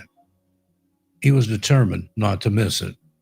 He was overjoyed when Bonnie, who had been a parents' helper at Camp Wilmette during the summer in the Catskill Mountains, decided to join him. She had attended the camp as a child and cherished her time there. However, when her boss wouldn't approve her time off to go to the concert with Mitch, she quit on the spot and told him she would be back after the concert to collect her personal belongings and final paycheck. With worried expressions, Mitch's mother Shirley and his sister Susan pleaded with him to reconsider attending the concert. Both of them strongly believed it was a poor decision. Yet, he refused to change his mind and was determined to go. Shirley stepped in and offered him some money to cover his travel expenses there and back. At that moment, Mitch was already making his way out the door. It's unclear if he didn't hear or if he was purposely ignoring her, but with only $25 in his pocket, he left without a second glance and never returned. He would never step foot inside his home again. Mitch rode a bus to Narrowsburg and then hopped on another one to Camp Wilmette, where he arrived around midnight on Thursday. By this point, he was almost completely broke. He made sure to call his mother and sister to let them know he arrived safely, but also that he had very little money left. His mother and sister were understandably worried and tried once again to convince him not to go. But Mitch assured them that he would be fine and promised to see them when he returned home on Sunday. His plan was to hitchhike 150 miles northwest so he could attend the outdoor concert with Bonnie. After spending the night at their campsite, they had breakfast on Friday morning before embarking on what they thought would be an exciting adventure. A kind man in a pickup truck offered them a ride back to Narrowsburg, and they gratefully accepted before making their way to Highway 97. Using a homemade cardboard sign, they hitchhiked and asked for a ride to the concert. When the truck driver glanced back one last time, little did he know that it would be the final confirmed sighting of the two teenagers. As Sunday night passed without a call or appearance from Mitch as he promised, his family grew increasingly concerned. By the next day, they were filled with worry and dialed Camp Wilmette to speak with Bonnie. To their dismay, they discovered that Bonnie also did not return on Sunday, and no one had heard from her either. Susan and Sidney Weiser, Mitch's sister and father, drove all the way to Watkins Glen to search for the two teenagers, while Mitch's mother, Shirley, waited anxiously at home. Meanwhile, Bonnie's parents, Theodore and Ray, were unaware of their daughter's disappearance since they were vacationing in Cape Cod. Upon hearing the devastating news, they rushed to Camp Wilmette without hesitation. They reported their daughter was missing, hoping for assistance in finding her. However, their hopes were quickly dashed as the police brushed off their concerns and chalked it up to another pair of teenagers who had run away after attending a concert. Just 3 days before her disappearance, Bonnie had sent a letter to her parents. In it, she expressed her happiness at Camp Wilmette and how much she valued the freedom she had there. She also mentioned that when she returned home, she hoped her parents would give her more space to grow and travel. This last part gave them hope that perhaps she had gone on a trip and would contact them soon. After the authorities refused to help with any investigation into their missing children, both Bonnie and Mitch's parents decided to let them explore their freedom for a while. They waited patiently for school to start again, hoping their kids were just traveling on their own. However, when neither of them showed up for the first day of school, all the parents feared the worst. Described as a sweet boy with shoulder-length hair pulled back in a ponytail, tortoise-shell glasses, and hazel eyes, Mitch was known for his love of baseball, his girlfriend Bonnie, photography, and the Grateful Dead. He even named his dog Casey Jones after one of the band's classic songs. His friends admired him for being courageous and rebellious. According to his sister Susan, he was a talented and gifted individual. She kept a box filled with her brother's belongings as a memento of the brother she loved dearly but lost too soon. Among the items in the box are his old tortoise-shell glasses, his poetry, ticket stubs from the 1969 Mets World Series, trading cards from the 1964 and 65 New York World's Fair, and a large birthday card made by Mitch's friends on his 15th birthday. At just 4 feet and 11 inches, Bonnie was a petite young girl weighing around 90 pounds. She had a face full of freckles and long brown hair. Her close friends often referred to her as a free-spirited individual with a sweet disposition, sharp intellect, strong determination, and fearlessness. Music was one of her passions, and she particularly adored the Allman Brothers Band. Bonnie was a student in gifted classes, and instead of going to a traditional high school, she chose to attend the experimental John Dewey High School. That's where Mitch and Bonnie first crossed paths and bonded over their shared academic successes. With impressive GPAs and ambitious plans for the future, it seemed unlikely that they would simply vanish without a trace. To make matters more suspicious, they had secretly exchanged wedding rings, leading the police to believe that they may have deliberately disappeared together. Even after 6 weeks of no contact, the police remained doubtful and dismissed the disappearance as simple teenage runaways. Frustrated by their lack of action, the parents of both missing teenagers took matters into their own hands and launched independent investigations, tirelessly working to bring attention to the case. In 1973, despite the passionate pleas for these two distressed families, investigators from 3 different counties in New York chose to ignore their cries for help and refused to launch an official investigation. Despite assurances from the NYPD that they would inform other agencies nationwide about the missing teens, they failed to do so. As a result, the Sullivan County Sheriff's Office also neglected to open an investigation on the case. On the 25th anniversary of the disappearance of the teenagers, Bonnie's sister, Cheryl Kagan, decided to launch an investigation to finally uncover the truth behind her sister and Mitch's fate. To her dismay, she discovered that the original case files, notes from investigators, dental records, and a list of potential witnesses had all been lost by both the Sullivan County Sheriff's Office and the NYPD's Missing Persons Squad. As a result, crucial information was not entered into the FBI's National Crime Information Center. A former detective from Sullivan County named Anthony Suarez confessed that he had been assigned to the case in 1994 but never attempted to contact the original investigator or make any effort to solve the mystery of Bonnie and Mitch's disappearance. Anthony Suarez passed away in May of 2020. Now, in the year 2000, a man came forward with a remarkable tale. Unfortunately, it was never confirmed, and the man has since passed away. In summary, he claimed to have hitchhiked with Bonnie and Mitch, who were desperately trying to get home from a concert they couldn't reach. They were supposedly picked up by an orange VW bus, but the driver pulled over when things got too intense. The group stopped at the Susquehanna River for a swim, but unfortunately, both Mitch and Bonnie were swept away by the strong current. The driver left, but promised to contact the police, so the other hitchhiker saw no need to do so himself. Eventually, he did meet with investigators at his own expense, and now the police believe his story is the most likely explanation for what happened to the missing teens.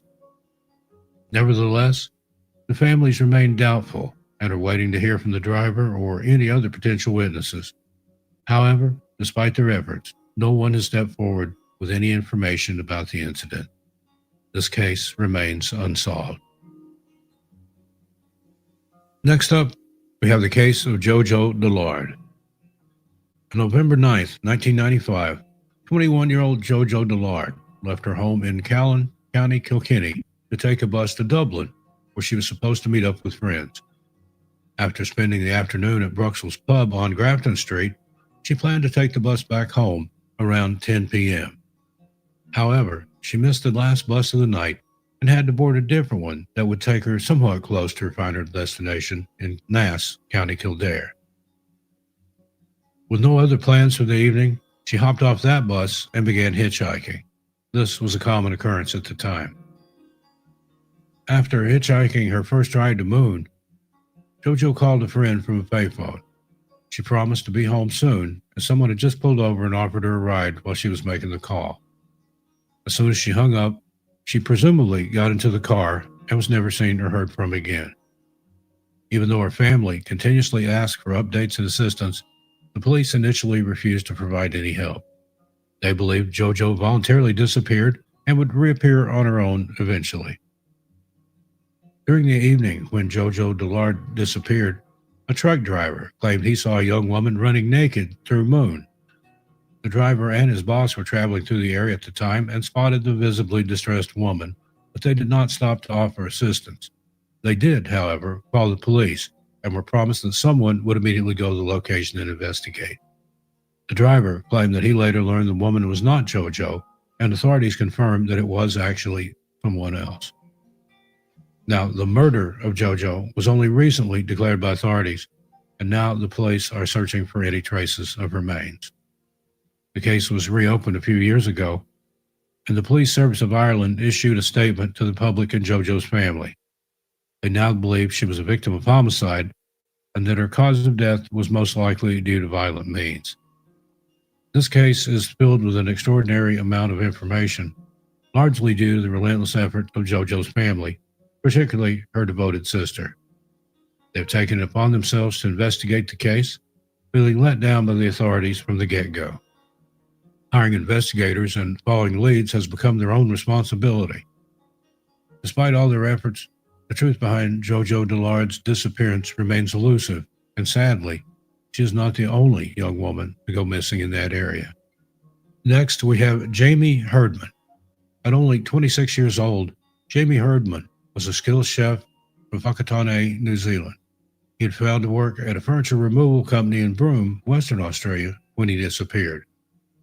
During his free time, Jamie poured his passion into renovating a Nissan utility van that he dreamed of taking for a cross-country trip across Australia.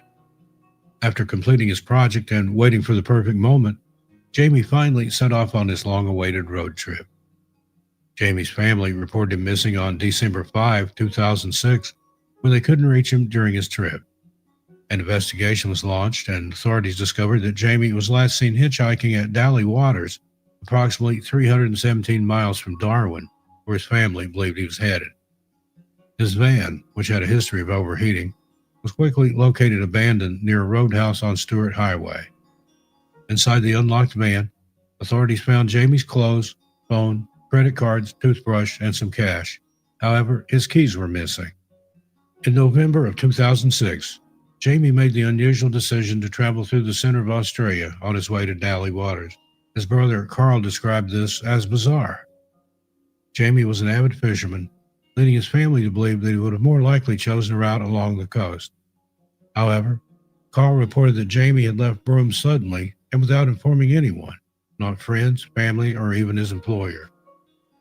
The family suspected that Jamie may have received a warning from a friend about someone who was after him or planning to harm him in some way.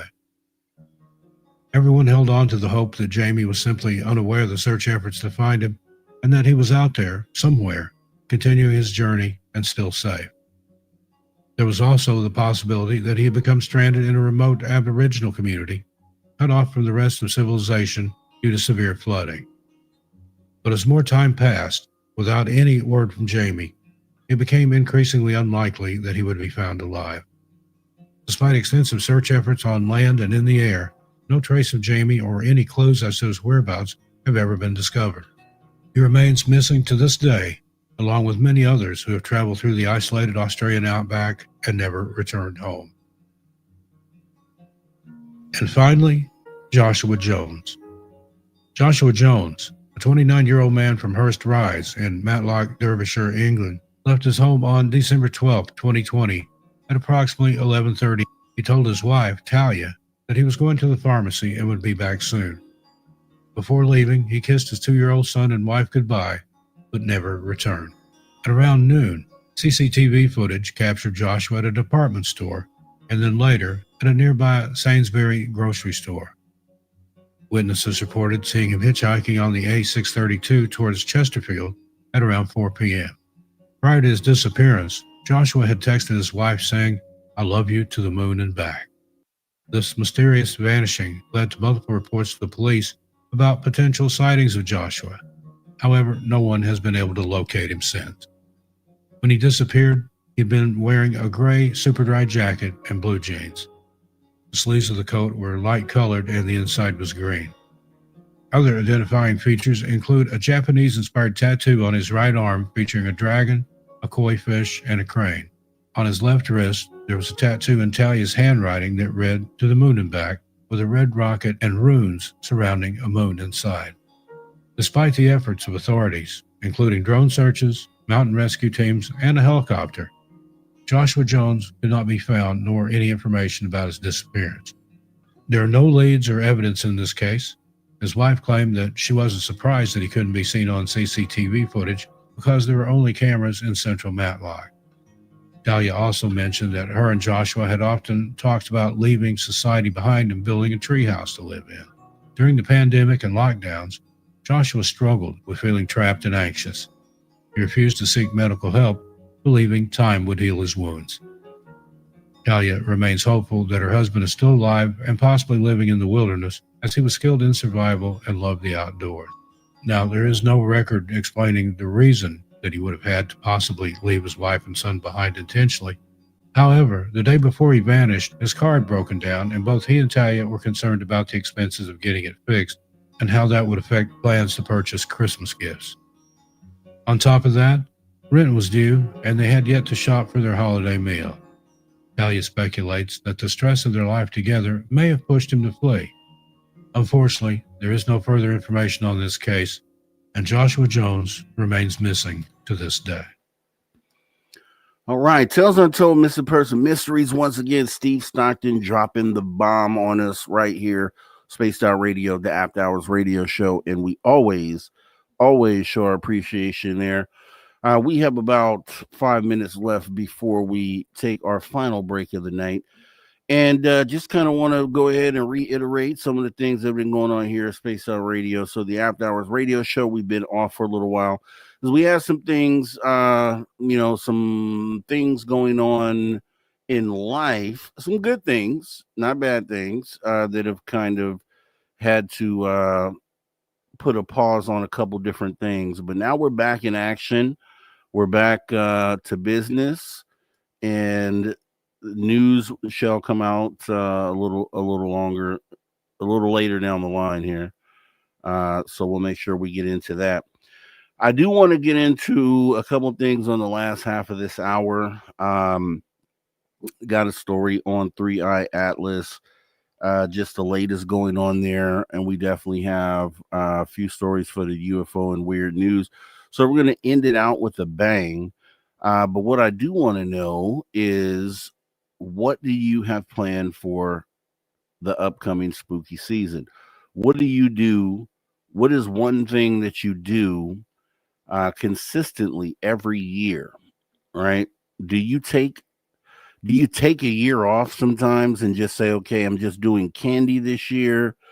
Do you take a few years off and say, I'm cutting the porch light off this year, right? Or do you find time to go out and dress up, kind of get into the holiday mood?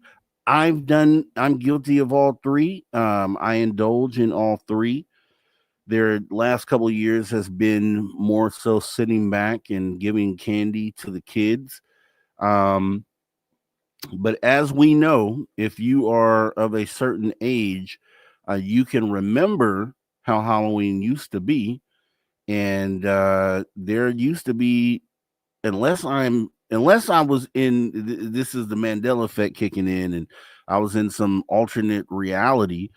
But as I remember Halloween, I remember hundreds and hundreds of kids in the streets, hundreds of kids in costumes. I remember going to school each year, having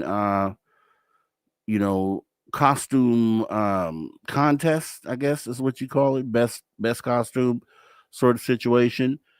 And there was a year, I'll preface it by saying this: I'm a Freddy Krueger fanatic. Nightmare on Elm Street is my jam. It's like my number one jam. Behind, and then afterwards comes like Halloween, Friday 13th. But one year, I said, this is what I'm going to do. This is after a few years of being a vampire, right? Vampire was my number one go-to. But then I was like, okay, everyone's a vampire. And there was one particular year, I think it was the 6th grade, and it was the day of the Halloween contest at school.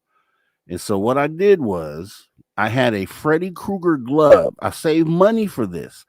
I went to Toys R Us. I saved up the money to buy this Freddy Krueger glove. It had plastic blades on the fingers, but it was pretty authentic. About as close as you're going to get to having the real Freddy Krueger glove as a kid, right?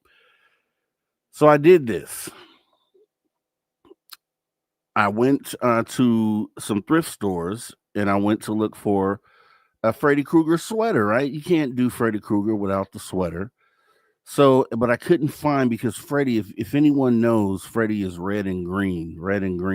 So I'd always find red and blue, red and black striped shirts, right? So I could never find the right one.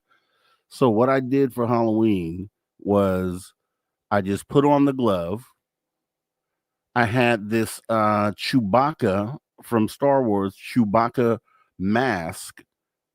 So I put on the Chewbacca mask. I had on the Freddy Krueger glove. And then I just had this nice little brim hat that I used to wear to school. I was one of those kids. I wore a brim to school in the 6th grade. Don't ask me why, but I did. And I decided to put that on the Chewbacca costume. So I'm going up to school with my regular school clothes on, Chewbacca mask, fedora hat, Freddy Krueger glove, and wouldn't you know that I ended up winning the costume contest at school, first place. And it was out of sheer originality that I won, because there were some, obvious characters there, but I kind of just put something together, right? And ended up winning first place in the costume contest. I was on the road. I was that guy, right? So I just thought I'd share that before we go into the final break of the night real quick here. Spaced Out Radio After Hours Radio Show. We're going to get into some 3i Atlas talk, some more Halloween stuff, some UFO and weird news, a lot more. We still got about 20 some odd minutes left. Make sure you hang with us. You hang with us this long. Also, again, thank you for coming in, Keith Evans, sharing some stories with us, Planet of the Vampires. We'll be back right after the break. Hope to see you back too.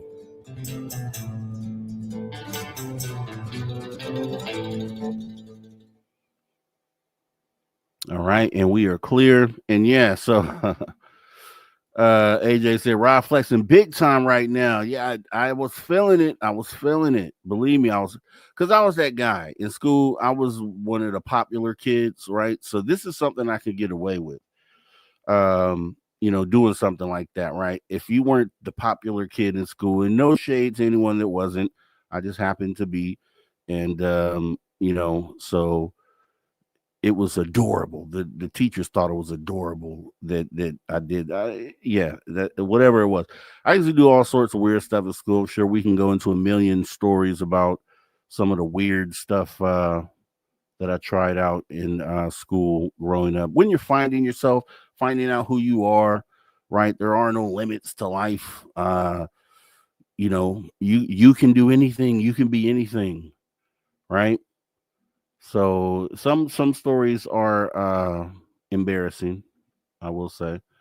Some are embarrassing, but you gotta laugh. Sometimes you gotta laugh at yourself, right? Because laughter is the best medicine, especially if you have someone, what they say, you disarm a person that's talking about you by talking about yourself first, right? So a lot of comedians do, and I'm not above it at this point in my life. I'm pretty proud of everything that I've done in my life, even as embarrassing as some of these things might sound when you retell the story.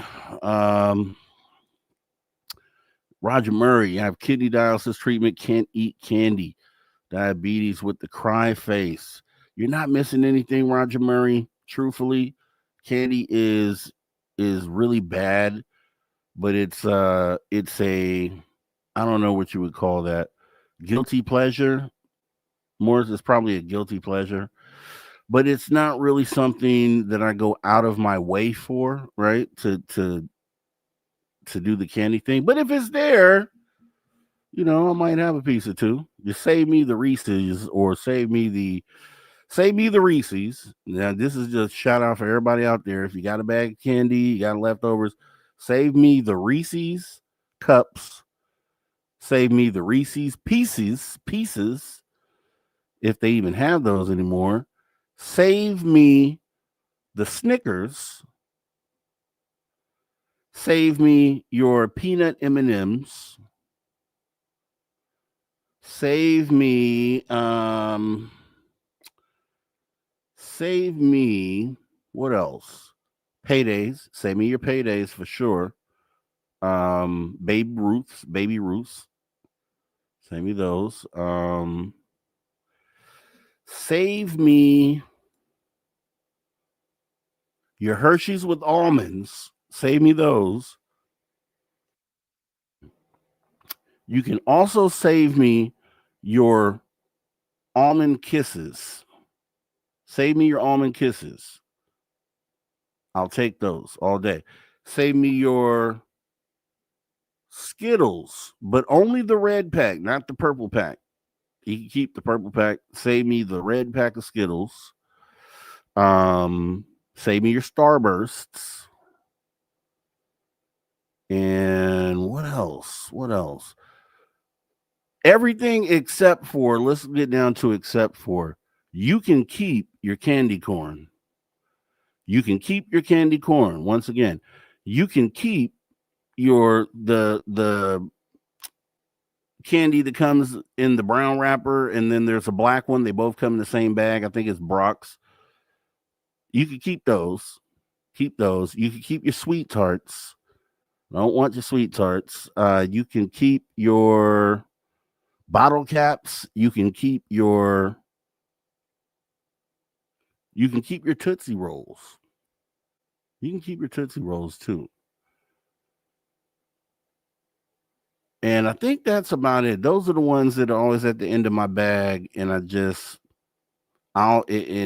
you'll have relatives, brothers, sisters, or something that love those. And it's like, oh, great. Well, give me your Snickers for this candy corn then. Boom. Done deal. That's how I like it.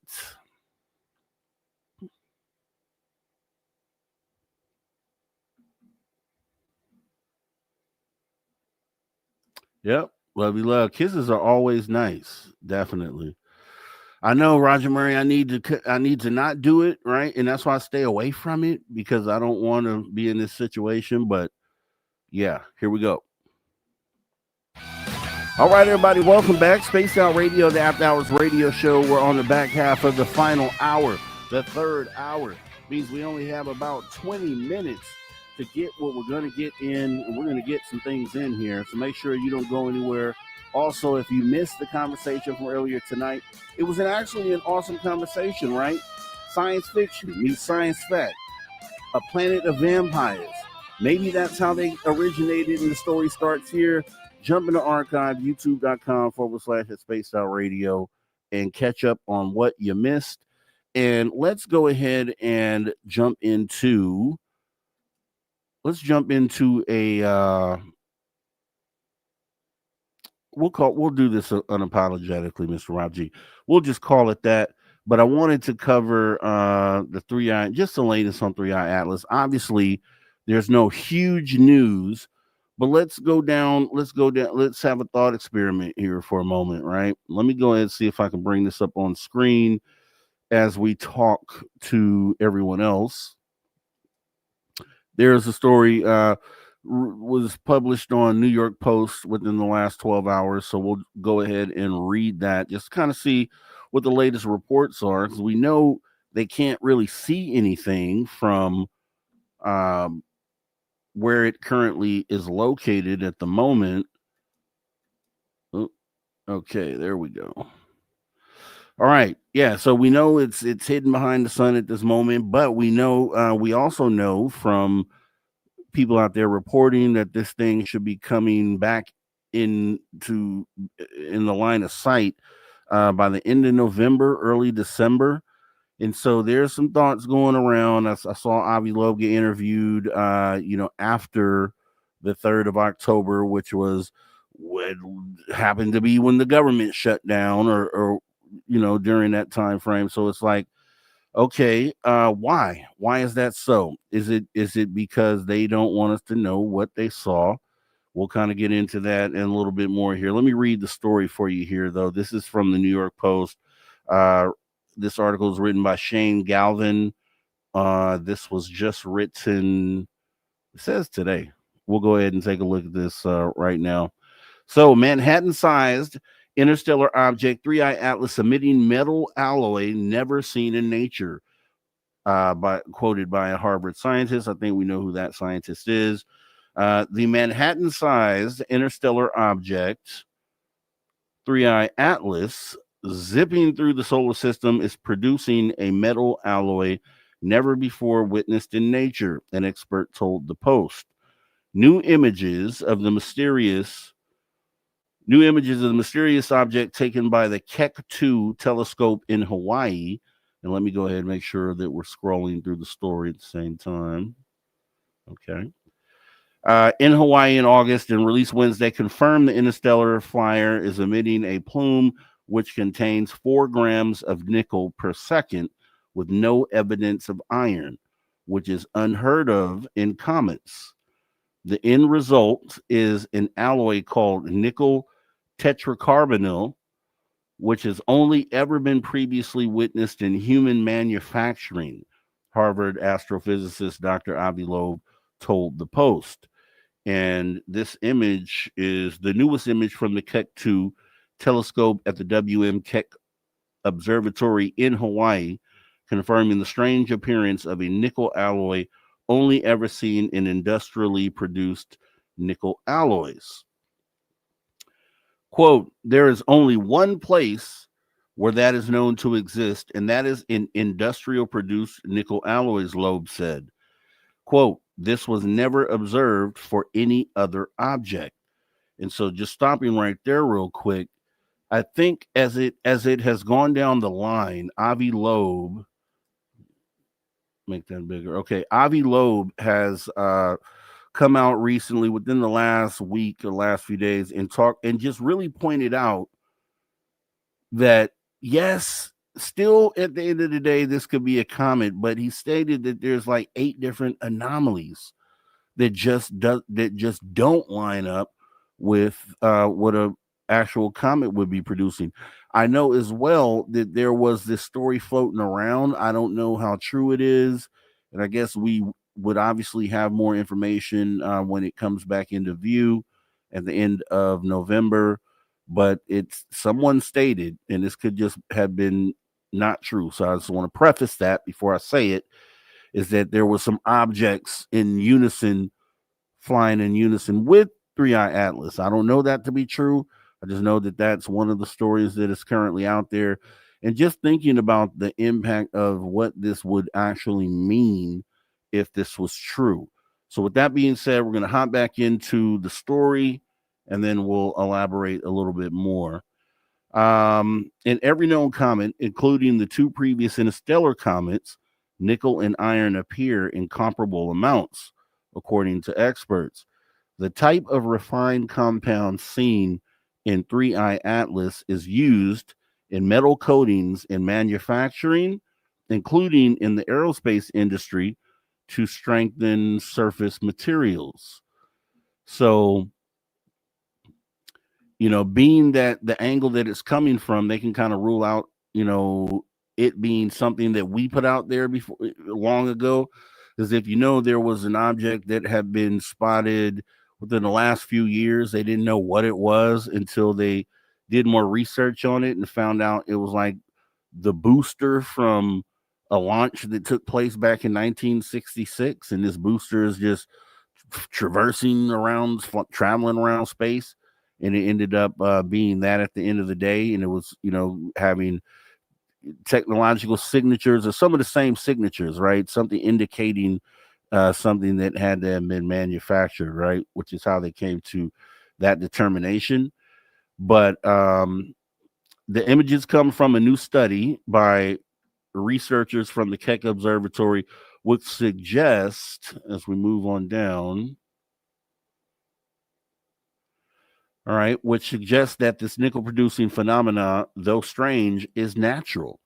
Loeb, who teaches theoretical physics at Harvard and is a director at the Center for Astrophysics, doesn't agree.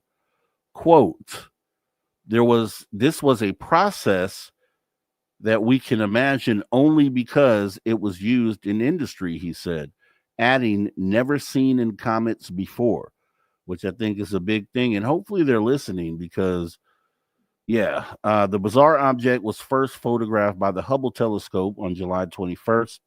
Another strange feature of the object coming into focus with more data is 3i Atlas's lack of a cometary tail, right? Which, once again, we've been talking about over the weeks, and that's a huge thing. Quote, we usually see beautiful tails extending from the object away from the sun, and in this case, there was no evidence for such a tail. So that would be the first thing. So while we're waiting on this thing to come back into view, can we start getting some answers on why a comet wouldn't have a tail, right? Don't we have enough of he said 8 anomalies so far to point to that just are things that haven't ever happened based on things that we've looked at in the sky before. So can't we start working on those 8 anomalous things and try to explain why those things wouldn't, why those things could be looked at as mundane, right? I think that's especially if you're trying to, stop the conspiracy theories from being born, which obviously every day that goes by that NASA doesn't come out and show us what they took from Mars is going to be a day that someone can fill in the blanks on their own and come up with a theory on why this isn't what most people are saying that it is. And it's concerning because we have 8 anomalies there, and they're not being explained away. Then if once you get around to explaining them, if it turns out that the only explanation is that it's something technological, well, isn't every day that's currently passing, isn't this very important that we use these days to do what we need to do as far as what we determine the results to be, or are we going to have to wait until the end of November, which is another month and a half, another 45 days worth of technically preparation time, if you really want to think about it, before we get to see what this thing is coming, emerging from the other side of the sun. Once again, amateur astronomers will be able to see it again. Smaller telescopes, they'll kind of be able to pick it up.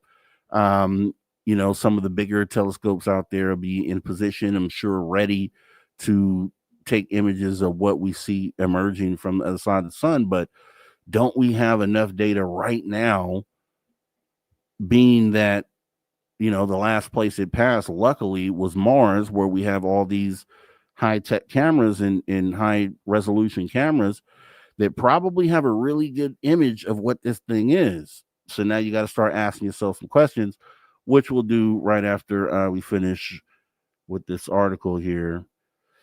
So no tail on this thing. Very, that still lacks, as far as I've ever known, every comet I've ever heard of, the tail is the main feature of the comet, right? And that's one of the beautiful things that people point at. But this doesn't have that. So let's find out why.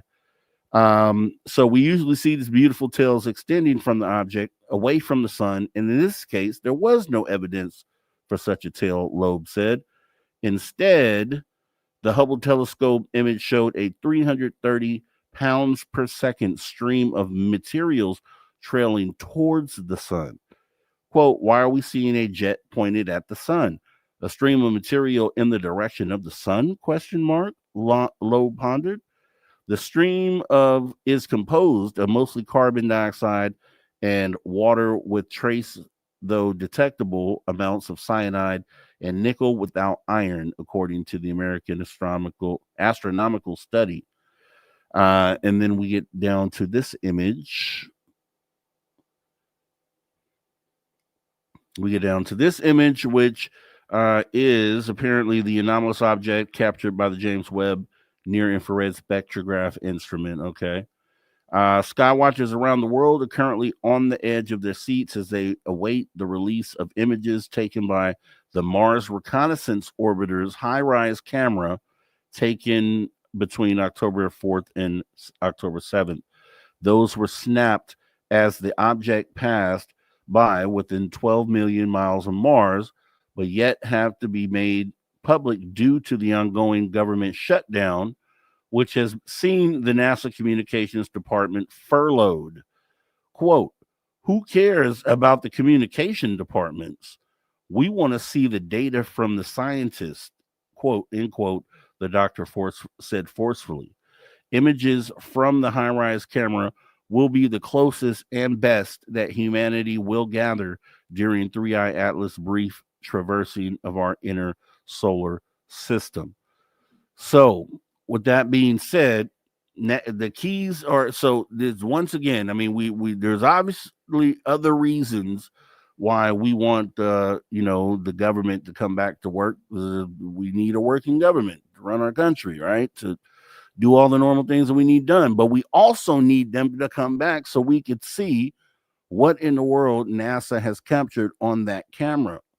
Because the thing is, and one thing that Avi Loeb pointed out, as stated in that article, is that the people, there are, even though NASA is part of the shutdown and there are people that are definitely furloughed, not able to go to work, he stated that there's a person that works in that department that is actually an employee of a university, forget which university, but stated that person would have the ability to access this data, and the data should be there for this person to access. And just questioning why someone would not have come out and shown it. He also stated this person could bring it out. You wouldn't necessarily need to have a press conference in order to present the data to us, because we should know what it is that we're dealing with. And that's where conspiracy theories once again start coming into play, because now it's like, oh, well, why is NASA hiding it? Because they don't want us to see what it really is. and it could simply be this huge comet. But even with that, once again, as we've been saying for the last few weeks, even if it is just a huge comet, it's definitely something that we want to see. But then it, if it is something that that isn't, what scientists are thinking that it is, then we should know what it is. If it happens to be alien technology, that someone was talking about, I think it was a news reporter who was interviewing Avi Loeb in the last day or two.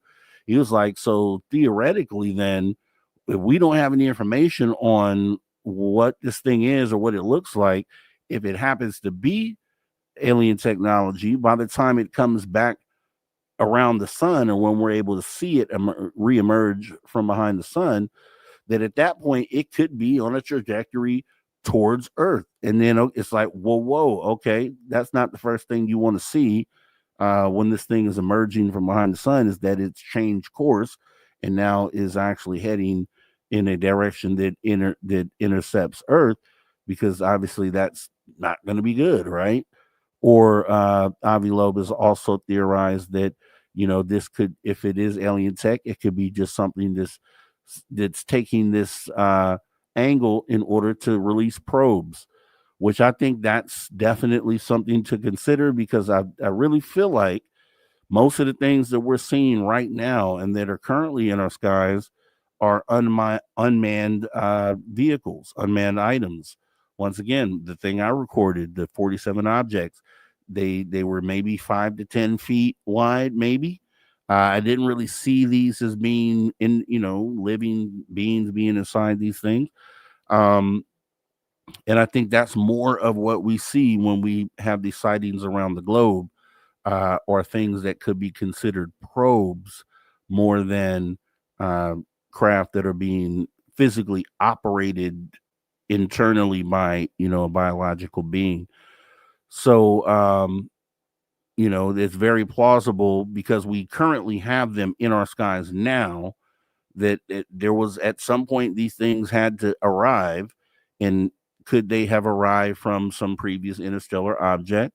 Is that the reason why this happened many years ago, where this huge interstellar object came through our system before we could before we could catch this thing on in our cameras, that it had released these things that are currently here now, right? Or is there some mothership that's on the dark side of the moon that released the probes? Well, there's one thing for sure, is that there are some sort of probes that are currently here that aren't from here, right? So it's just, what do those things connect to? A larger ship? That is that mothership here full time, or is it like this 3-eye atlas, which kind of just passes through close enough to release these things and then continues on to the next system where it releases more, or what this actually ends up being? That's why it's so important for NASA to step on out and show us what this is. And I think the good thing is if they take the time to try to fake it, if they take the time to try to fake what it is that they're going to present, there's enough data out there from other cameras. I feel like, and I don't know this for sure, but I would feel like that you'd be able to corroborate some of what, the data that NASA is presenting based on the other, angles that we've had, and then angles that we'll get once it reemerges from behind the sun. So I think NASA's in a little spot right now where the world is focused on this. Every available camera has been pointed at this. And is the spotlight too big for NASA to be able to fake this? Do they have their back against the wall to where they have to show us what it is that they have? Like, they really don't have a choice. Because if they show us something that we could deem it doesn't line up with the other data, then all of a sudden it's like, hey, you're not showing us the actual object. And then that's where, and are they willing to deal with something like that right now? Or would they feel like, okay, there's enough eyes watching that have been watching this that we might as well just give them what we got? I'm hoping that's the case, but Obviously, we know the history on NASA, and they don't do things like that normally. But they did recently just come out and say, "Hey, we found evidence of ancient life on Mars that once existed," and they made this a formal thing. So maybe they'll be willing to show the unfiltered, unaltered images from 3i Atlas, and I think they should show it soon because you're going to need to put people at ease because everyone's going to wonder, if it is alien technology, well, are we wasting time sitting on our hands currently? And to answer that question, they have to come out and show us something. So I think that should definitely be their first line of business when they come back in. That I will hopefully that is. I'm sure Avi Loeb and others will be kind of on them to release those photos. I can't wait to see because I think whatever it is, I think what at the end of the day, whatever we're going to see is going to be amazing. I think that's going to be the end thing that we could kind of walk away with. That regardless on what it is, these images should be amazing, right?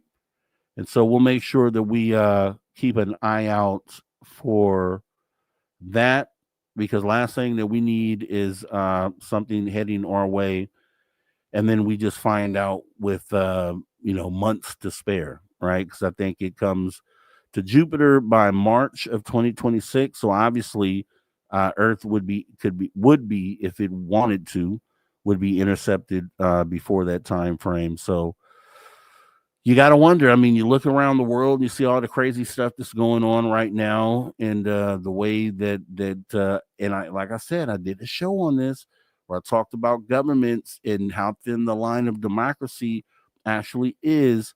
And in the event of a disclosure moment, would governments be willing to blur that line to make sure that they keep people in order?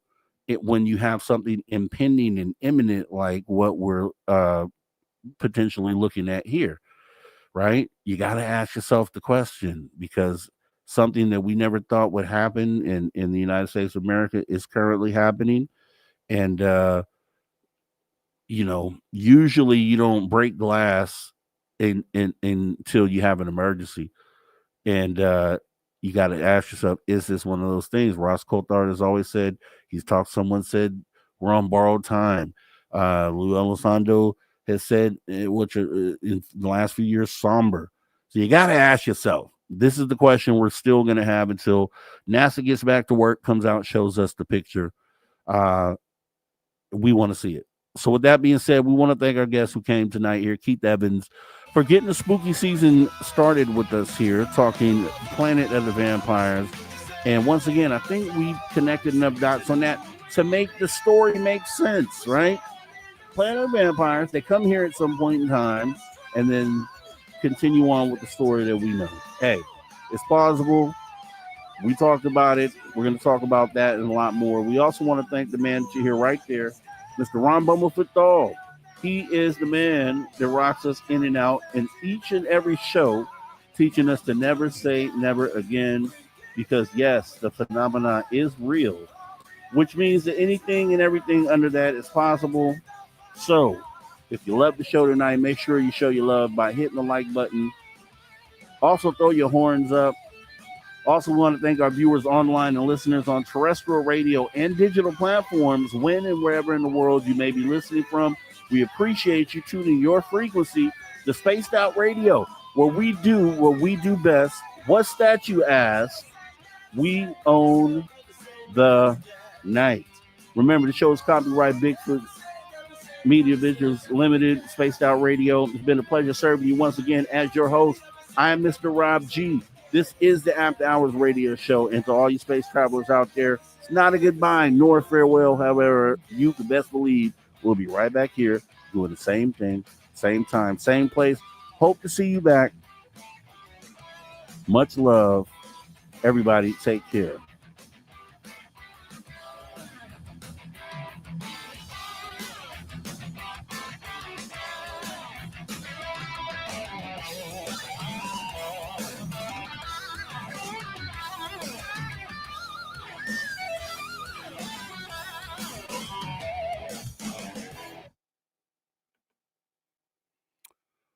All right, we are clear. We are clear. We are in and out. So yeah, spooky season. We're gonna have a few more spooky shows. If you were here last year, you know we definitely did some spooky themed stuff last October. We're gonna do the same this season as well. And as we are also waiting for new UFO news to come, it's a great time to have downtime on that because we get to focus on more of the paranormal, the things that make Halloween what it is. And because I love Halloween, we'll be talking more about that as we get closer to the date. So, with that being said, you guys were awesome tonight, coming on in. We're very respectful with the guest. I do appreciate you guys doing that as well. You guys are always awesome as far as that goes. Nice questions tonight. We do appreciate it. And then Moody Mungle, once again, why are you doing a show about my mother-in-law's planet? We did it. And, one shout out to your mother-in-law out there. I'm not saying this. This is Moody Mungle and saying this. And we're putting Moody Mungle on blast. And also thanking Moody Mungle for the awesome super chat. Thanks for your support of what we do here at Spaced Out Radio on the After Hours Radio Show, guys. Have a great one. We'll be right back here doing the same thing again tomorrow. So hit the notification bell, and I will see you back here. Have a great rest of your night, guys. Take care.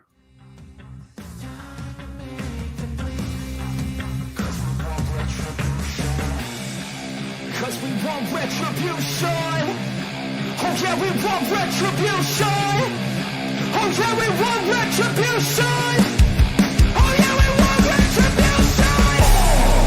Yeah, we ran out of patience. Boil up with a cold hard hatred. I can feel the vibration. Beat in the streets, it's a new sensation. I wanna break faces on the pavement. I wanna make greatness look complacent. Adrenaline awakened, I can taste it. We can make an impact, grab and then take it. Like a disease, bring them to their knees. No pain for them to see. Rage is like a wind, spread into the streets. It's time to make them bleed. Cause we just want retribution. Let's go light up the darkness. Make true of an empty promise. With gods in the weak and harmless.